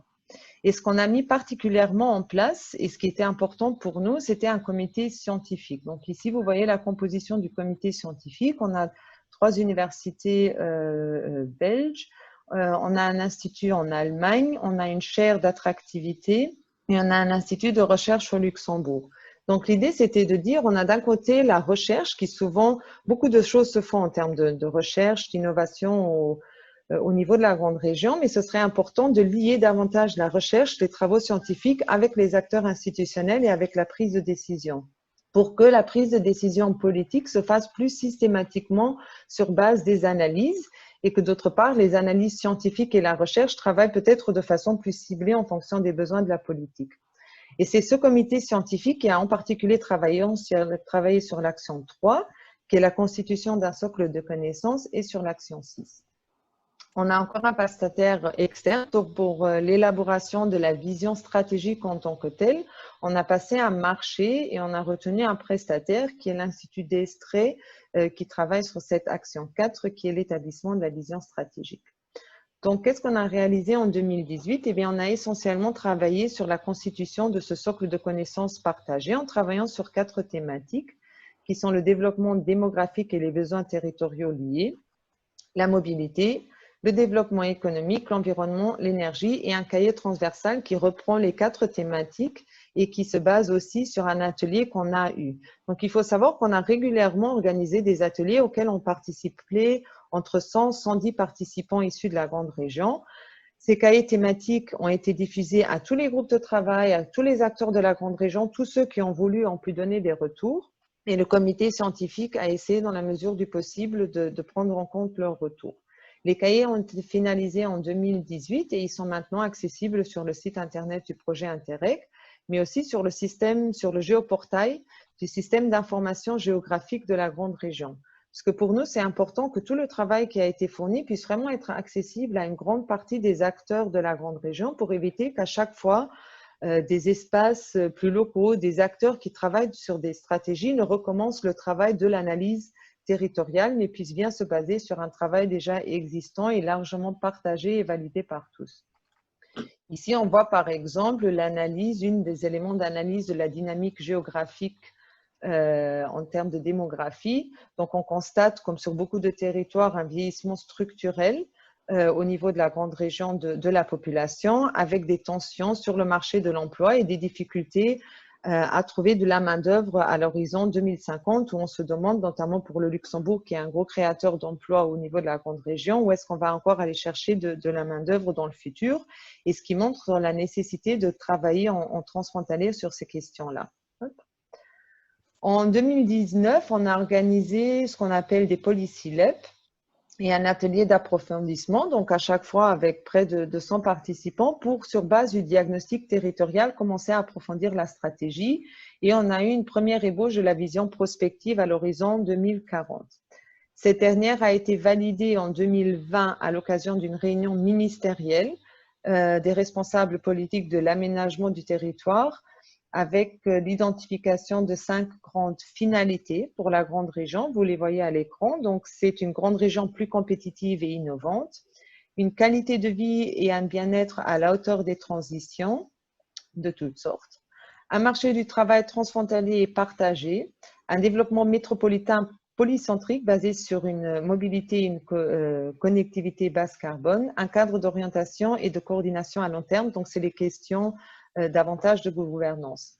Ce qu'on a fait aussi, c'est vraiment la reconnaissance de la nécessité de travailler sur 3 niveaux à l'échelle de la grande région. Donc, c'est quelque chose dont on parle depuis longtemps, mais là, on l'a acté politiquement, la reconnaissance d'un niveau de la grande région dans son ensemble, d'une aire fonctionnelle, on va dire, centrée un peu autour du Luxembourg, et puis la nécessité d'avoir des coopérations bilatérales sur base d'espaces comme le GECT AZ-Belval. Donc, on revient un peu sur ces notions d'aire fonctionnelle à différentes échelles.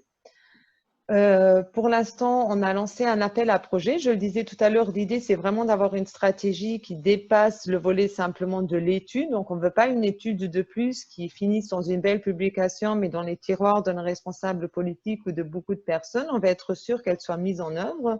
Donc, on a lancé un premier appel à projet, l'identification de projets qui permettent de transposer cette stratégie. On a eu 22 idées de projets qui ont été reçues. Au cours du sommet intermédiaire du 18 juin, la semaine dernière, les travaux ont été validés et discutés. Donc, le sommet s'est notamment penché sur la question de l'impact de la crise sanitaire sur les travaux en cours. Et maintenant, on continue de travailler sur les différents axes. L'idée, c'est de faire valider la stratégie pour le mois de septembre et ensuite de continuer à travailler sur le volet des projets. Donc, on veut vraiment aller à l'égard des acteurs de terrain et pouvoir commencer à monter et à identifier des projets qui, à la fin de 2021, seraient vraiment prêts à pouvoir, par exemple, être déposés dans le cadre d'une prochaine période de programmation d'intérêt grande région ou avoir des financements ou des cofinancements de la part des entités de la grande région, avec toujours l'idée de travailler de façon plus ciblée, de façon prioritaire. Donc voilà, ça c'est pour le volet du schéma. J'enchaîne peut-être sur le deuxième point et puis on peut faire les questions à la fin. Donc je le disais tout à l'heure, la difficulté peut-être au niveau de la grande région, c'est que c'est une très grande région. Et en fait, on a une gouvernance pour la grande région, on a une gouvernance pour certaines villes, puisqu'on a des réseaux de villes, on a un réseau des parcs naturels, on a des eurodistricts, on a des agglomérations transfrontalières.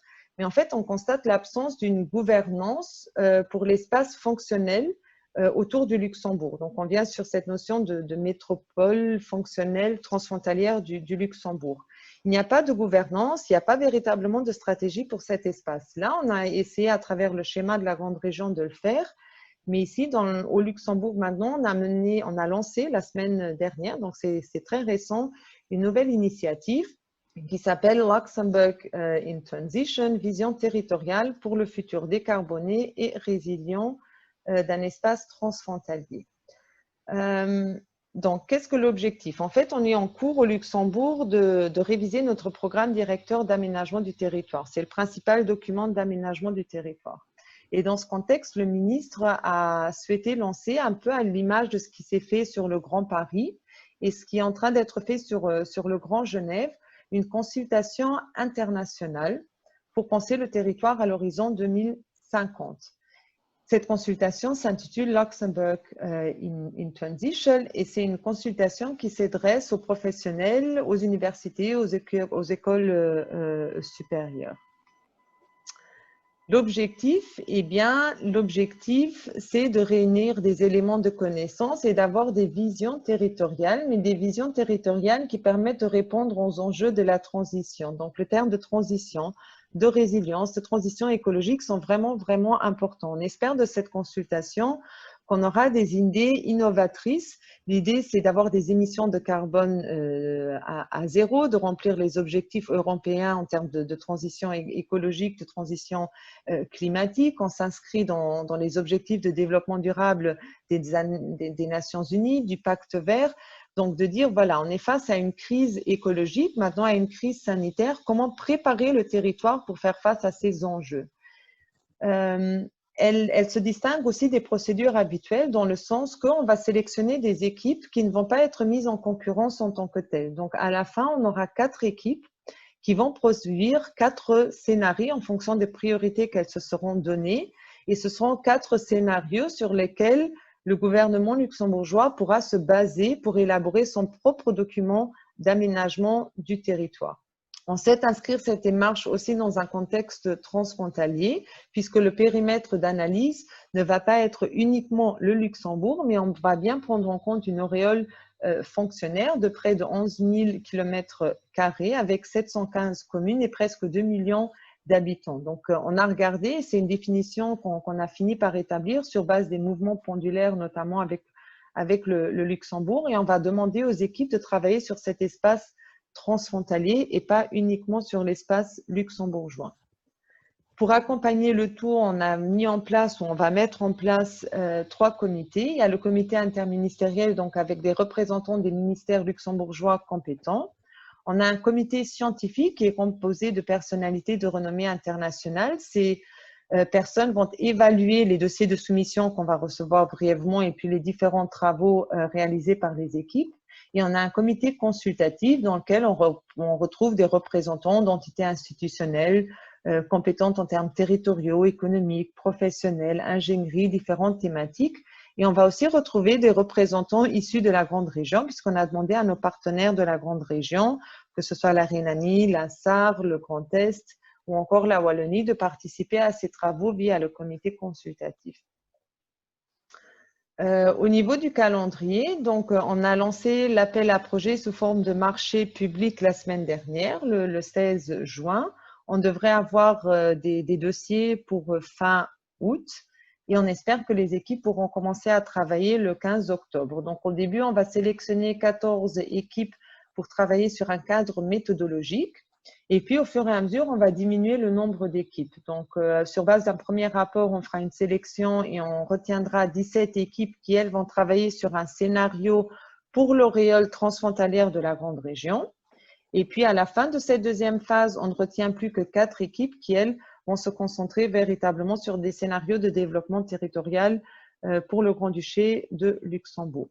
À la fin, on espère avoir des résultats, un peu comme ça a été le cas au Grand Paris, vraiment des idées complètement différentes. Le fait d'avoir des équipes finalement qui sont pluridisciplinaires, on est vraiment exigeant au niveau de la composition des équipes, donc il faut au minima 5 à 6 professions différentes. L'idée, c'est d'avoir des idées innovantes, un peu out of the box, comme on dit, pour penser le territoire de demain et répondre à ces enjeux de transition qui sont particulièrement importants aussi pour mon ministre. Donc, j'ai un ministre, M. Claude Tourmes, qui est très engagé, très motivé par ces questions de résilience de transition et qui veut avoir un programme directeur qui ne s'inscrit pas dans la continuité de ce qui est fait actuellement, mais qui permettra véritablement de changer nos territoires et de répondre aux enjeux de transition climatique, énergétique et environnementale.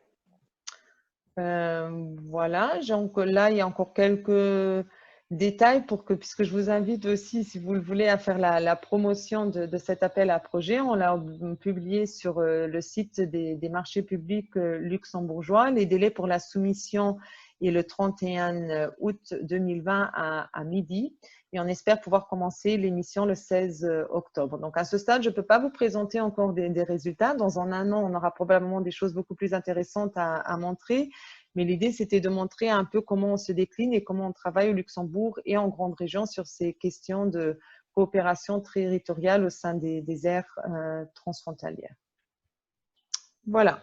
Je pense que c'était tout pour ma part. S'il y a des questions de précision, j'ai essayé de rester un peu plus succincte et plus courte pour laisser le temps aux échanges. Merci beaucoup, Madame Vidal, pour votre intervention et bravo déjà pour cette démarche qui est ambitieuse et très intéressante. Sur la dernière partie, sur Luxembourg Translation, à quel moment direz-vous, sur quels critères, que cette démarche sera une réussite? Justement, si on arrive à avoir des idées un peu… bon, il y a plusieurs aspects. En fait, on espère avec tout ce processus en parallèle déclencher une discussion au sein de la population luxembourgeoise, puisque l'objectif, un peu comme pour le schéma de la grande région, la politique peut se doter de stratégies et d'objectifs, mais finalement, si on n'a pas l'adhésion de la population et des acteurs de terrain, on ne pourra pas transposer ces stratégies et aboutir aux objectifs qu'on s'est fixés. Donc, on espère, via ce processus, cette consultation internationale, enclencher aussi un débat au sein de la société luxembourgeoise et au sein de cette ère transfrontalière et avoir une prise de conscience sur la nécessité peut-être de changer nos modes de vie, nos modes de fonctionnement au niveau du Luxembourg. Mais je pense que cette crise sanitaire, finalement, si on regarde, si on peut avoir des aspects positifs au niveau de la crise sanitaire, c'est aussi que les gens se sont rendus compte que finalement, on peut vivre aussi différemment, on peut avoir d'autres priorités et on peut penser notre fonction de vivre différemment. Les gens, je pense, sont revenus à une volonté de revenir plus au régional, plus au local. Voilà, nous, on sent ici au Luxembourg, les gens veulent des produits locaux, les questions de télétravail, les questions de mobilité. Je pense qu'il y a beaucoup de choses qui se sont déjà enclenchées. Donc, si on arrive à enclencher un processus, une discussion au sein de la société civile, ce sera positif. Et surtout, ce sera positif si finalement, à la fin, on a 4 projets qui sont sur la table et qui sont vraiment innovateurs, révolutionnaires, avec des idées nouvelles qu'on sera à même finalement de transposer aussi au niveau politique, puisqu'ici, ce sont des consultations internationales avec des équipes qui travaillent. Après, ce sera au ministre de l'aménagement du territoire de veiller à ce que les propositions qui sont faites deviennent aussi les propositions du gouvernement luxembourgeois. Oui, la dimension participative, visiblement, prend une place importante dans vos démarches, que ce soit le schéma ou cette dernière qu'on évoque là. J'ai vu passer une question d'Aurélien Bisco. Aurélien, tu veux peut-être intervenir toi-même pour poser ta question? Oui, j'avais mis par écrit parce que je ne voulais pas trop prendre la parole, mais en fait, je trouve que l'initiative est hyper intéressante. Donc, j'avais juste 2 questions. Marie-Josée évoquait le comité consultatif avec les instances de la grande région. Je me demandais aussi, comme on est dans un groupe où on parle des villes, des métropoles, si d'une manière ou d'une autre, elles seront partie prenante. Moi, je me souviens d'une époque où à la grande région, il y avait un comité dans lequel les villes étaient présentes et c'était extrêmement intéressant. Donc, je me demandais si c'était envisagé, imaginé. Et comme Marie-Josée faisait également la comparaison avec le Grand Paris et le Grand Genève, ce que je trouve également très intéressant, je me demandais à un moment donné s'il y avait une réflexion pour un peu mettre en résonance ou en réseau, avec des échelles évidemment et des perspectives différentes, mais c'est grand quelque chose, parce que c'est aussi nous ce qu'on essaye de promouvoir à la mode, c'est la mise en réseau des acteurs. Moi, j'ai toujours pensé que le Grand Luxembourg et le Grand Genève avaient beaucoup de choses à se dire et des proximités sur un certain nombre d'aspects. Donc, je trouverais ça aussi intéressant d'imaginer cette mise en réseau des acteurs. Voilà. Alors, pour la participation des villes et des métropoles, à ce stade, ce n'est pas envisagé en tant que tel, puisqu'il faut aussi qu'on laisse la place, on va dire, aux acteurs luxembourgeois. Donc, au sein du comité consultatif, on est déjà à près de 20 représentants, puisqu'on a beaucoup d'acteurs issus du milieu luxembourgeois aussi qui sont représentés. Après, on aura des plateformes via le schéma de développement territorial aussi, où on pourra échanger avec tous les acteurs. Je l'ai dit tout à l'heure, on a le schéma dans lequel on a beaucoup d'acteurs. Et bien sûr, en tant que Luxembourg, puisqu'on est chef de file du schéma de développement territorial, on pourra faire un va-et-vient et on aura des choses complémentaires entre les deux. La mise en résonance à ce stade en tant que tel, ce n'est pas imaginé, mais nous, en tout cas, on est allé voir ce qui se faisait au Grand Genève. Maintenant, on suit un peu les travaux puisqu'on s'est inspiré en fait du Grand Genève pour mener cette consultation. Et je pensais qu'à terme, il serait intéressant de mettre en réseau toutes ces initiatives de grands, on va dire, puisqu'à côté de Genève et de Paris, il y a aussi eu un grand Copenhague et d'autres qui ont fait des choses similaires. Après, ce qui est spécifique pour le Luxembourg comparé au Grand Paris et au Grand Genève, c'est vraiment le fait qu'ici, on fait une consultation à l'échelle d'un pays. Donc, souvent, on dit que le Luxembourg, finalement, si on regarde l'aire métropolitaine transfrontalière du Luxembourg en termes de taille, elle peut se comparer à une aire fonctionnelle nationale, celle d'une métropole nationale, sauf que chez nous, notre aire métropolitaine fonctionnelle, elle est traversée par une frontière. Et donc ici, c'est à l'échelle d'un pays.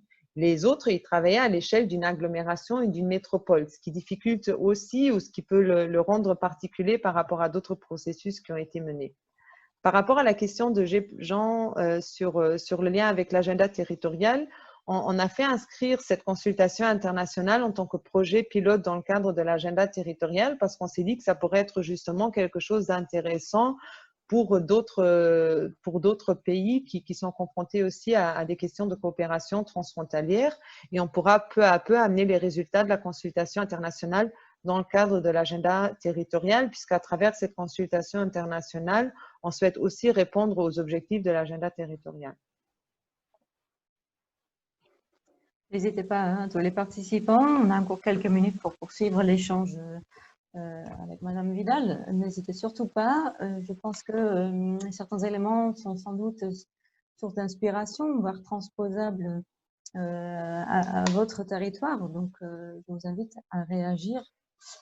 Pendant que vous réfléchissez à la formulation de vos questions, je m'adresse aux représentants du Genevois français, Grand Genève, Monsieur Genix, parce qu'on parle de votre territoire comme étant voilà, une référence aussi pour le Grand-Duché. Est-ce que vous avez envie peut-être de commenter?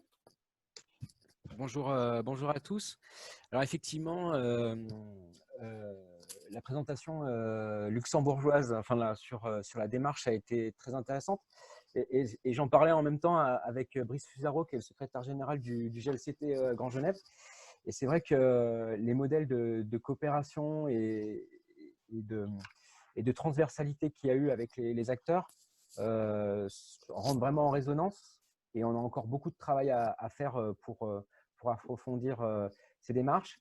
Je voulais juste aussi signaler que sur les démarches de projets de territoire ou de structuration autour d'un plan d'action commun, on est actuellement dans une logique de créer autour de la transition écologique un projet Interreg qui permettrait aussi de se donner de la latitude d'action sur les prochaines années. Donc voilà, il y a encore un peu plus cet effet miroir qui apparaît au regard de ce qui nous a été présenté. Très bien. Quelles d'autres réactions? Des questions? Madame Vidal, si vous deviez donner un conseil au territoire représenté aujourd'hui dans ce webinaire, pour réussir la prise en compte de ces enjeux de transition en transfrontalier, quel serait ce conseil que vous pourriez nous donner? Donc, je l'ai dit à plusieurs reprises dans ma présentation, je pense que le terme de participatif est vraiment important. Donc, on ne peut atteindre finalement que la réussite de ces objectifs de transition et de répondre aux enjeux que si on le fait ensemble et que si on est sûr que tous les acteurs finalement tendent dans la même direction. Parce qu'on a beau élaborer une belle stratégie dans un coin à huis clos à quelques-uns, c'est peut-être plus rapide à atteindre, mais finalement, on ne sera pas sûr que ce sera transposé. Et même si ça peut prendre longtemps, je pense que c'est important dès le début d'associer un maximum de personnes et d'acteurs, même si souvent c'est difficile, puisqu'on n'a pas toujours une représentativité des différents milieux, surtout en transfrontalier. Donc, qui représente le milieu urbain en grande région, qui représente le milieu rural en grande région, c'est pas toujours évident de les associer. Et je pense qu'après, c'est aussi un deuxième conseil, ou si je peux, ce serait de se fixer quelques priorités. Parce que il vaut mieux atteindre 2 objectifs et répondre à 2-3 objectifs plutôt que de vouloir répondre à 10 objectifs et finalement d'en atteindre aucun. Et commencer par ceux où on sait qu'il y a une grande volonté à travailler ensemble, parce que c'est en montrant la plus-value de la coopération transfrontalière et la réussite de la coopération transfrontalière qu'on aiguise l'appétit pour poursuivre la coopération. Merci. J'ai cru que vous vouliez encore ajouter quelque chose. Non, non, c'est tout.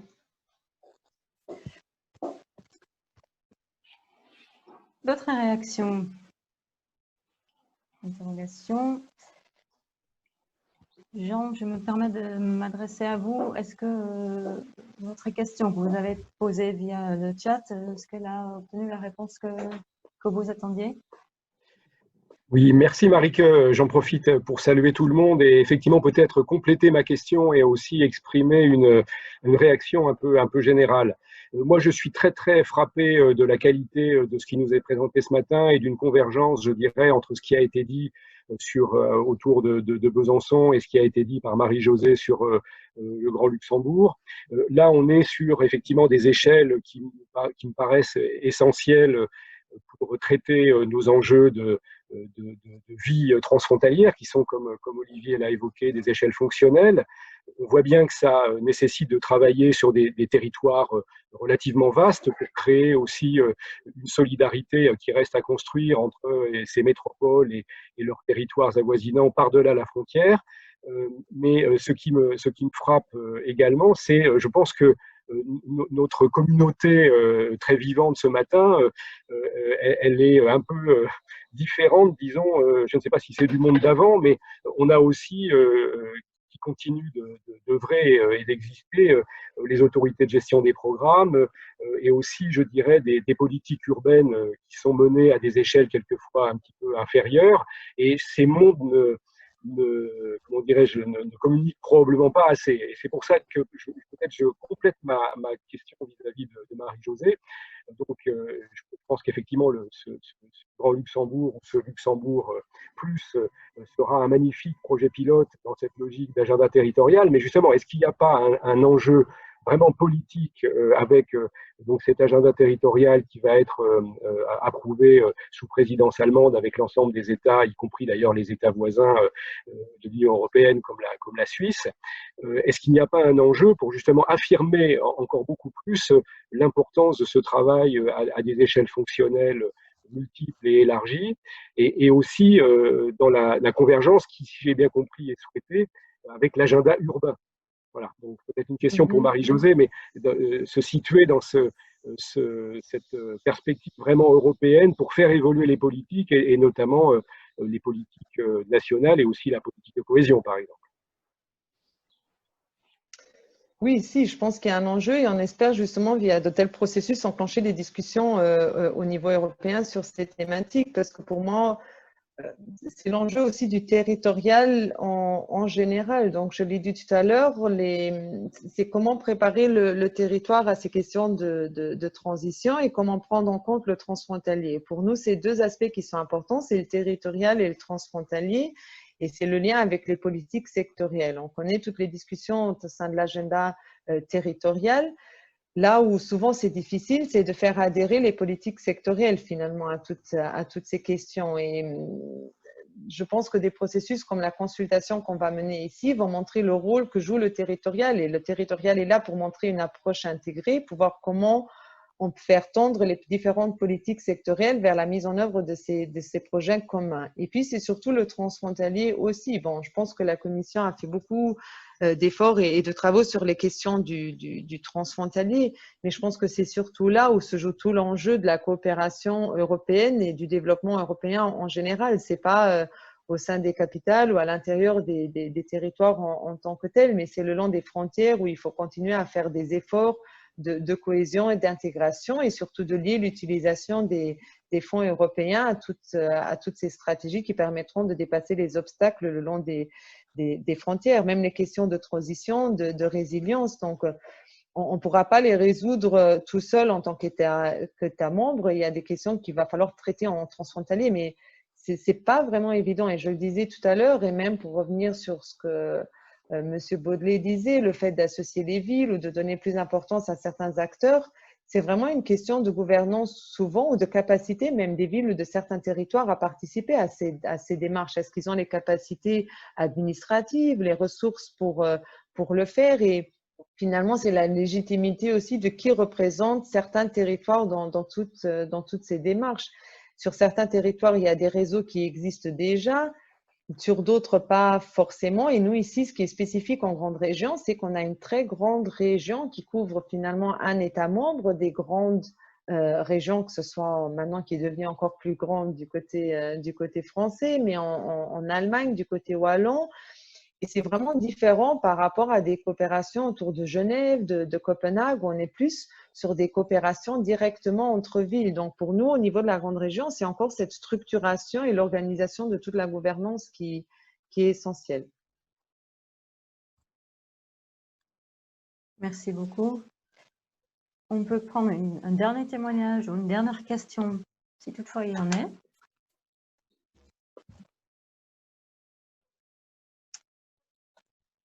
Je n'en vois pas. Je vous remercie beaucoup, en tout cas, pour votre intervention, Madame Vidal, encore. Et Merci. on invite tout le monde, bien sûr, à relayer votre appel à projet, aussi à votre appel à idées, bien entendu. Merci. Isabelle, je te laisse la main pour la suite et la fin de cette séance. Merci Marie. Je voulais simplement m'assurer que plus personne ne voulait prendre la parole pour...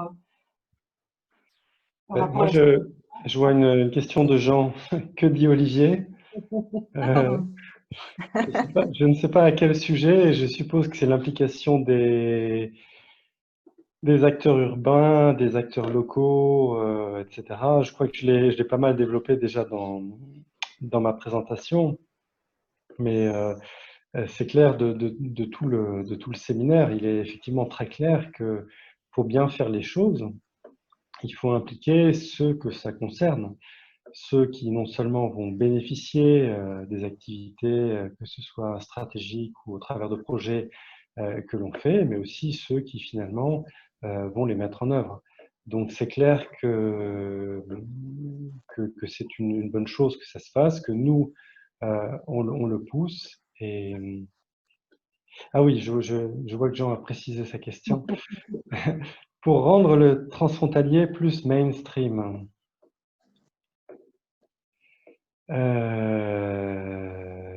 Alors, oui, ça aussi, je l'ai dit, c'est-à-dire que Interreg, c'est qu'une toute petite partie du transfrontalier. C'est important que le transfrontalier rentre vraiment dans dans l'ADN de ceux qui pensent les politiques territoriales. Et moi, je suis un peu choqué par peut-être, par exemple, en France, quand on voit les cartes de météo, on voit clairement une frontière nette. Et ça a l'air de rien, mais je pense que ça influe quand même la manière de penser des gens et donc des politiques. Et c'est ce qui a pu expliquer aussi que lors de la crise sanitaire, il y a eu des fermetures de frontières qui étaient peut-être instinctives, hein, plus que réfléchies. Et c'est vrai que ça va nécessiter maintenant un travail, je pense, assez profond, hein, pour redonner le message que ce qui compte, ce sont les territoires, ce ne sont pas forcément les frontières, mais un territoire partagé, comme la Grande Région, par exemple, ou comme le Rhin supérieur, qui vraiment, en dehors des frontières, sont des territoires fonctionnels qui ont une vie propre. Et donc, c'est pour ça que c'est vraiment important, en utilisant ce terme de mainstream, de mettre la notion transfrontalière dans le mode de pensée des acteurs politiques, des acteurs territoriaux, pour que les choses ne se fassent pas de part et d'autre de la frontière, mais qu'elles se fassent sur un territoire partagé. Voilà, j'espère que ça répond à la question, mais bon. Merci beaucoup pour vos précisions.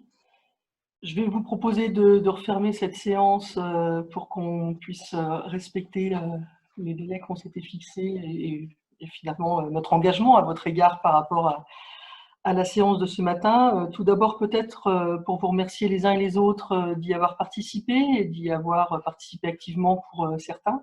Donc, un merci tout particulier à nos intervenants de ce matin, mais merci à vous tous en tout cas de vous être connectés et d'avoir commencé en fait à faire vivre ce groupe de travail de la Motte. Les derniers propos qui ont été tenus, notamment par Jean Perroni ou par Olivier Baudelet, participent très sérieusement à la synthèse de ce matin déjà, mais moi, simplement, ce que je retiens en fait de tout ce qu'on a pu se dire, et évidemment, je ne vais pas rebalayer tout, mais c'est qu'on se rend bien compte que dans la nouvelle programmation, on a mis en avant et on met tous en avant, et de façon assez convergente, me semble-t-il, un certain nombre de nouveaux enjeux qui sont apparus sur nos territoires, qui progressivement prennent de l'importance, notamment par rapport aux énergies renouvelables, notamment par rapport à la mobilité, notamment, etc., etc., et que tout ça finalement fait sens par rapport à tous ces territoires transfrontaliers qui sont des territoires habités. Ces territoires habités, justement, on voit bien qu'au fur et à mesure, et c'est aussi l'expérience de la coopération transfrontalière, me semble-t-il, qui nous y amène, nous fait évoluer dans notre approche territoriale de cette coopération. C'est quand on a évoqué toute cette question de la zone fonctionnelle, du bon espace de coopération transfrontalière.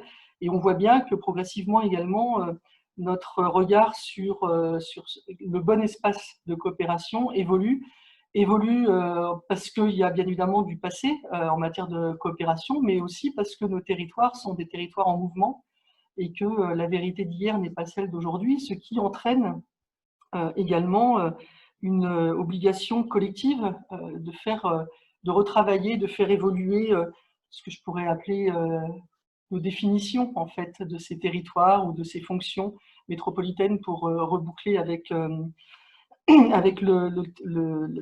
sujet de notre groupe de travail.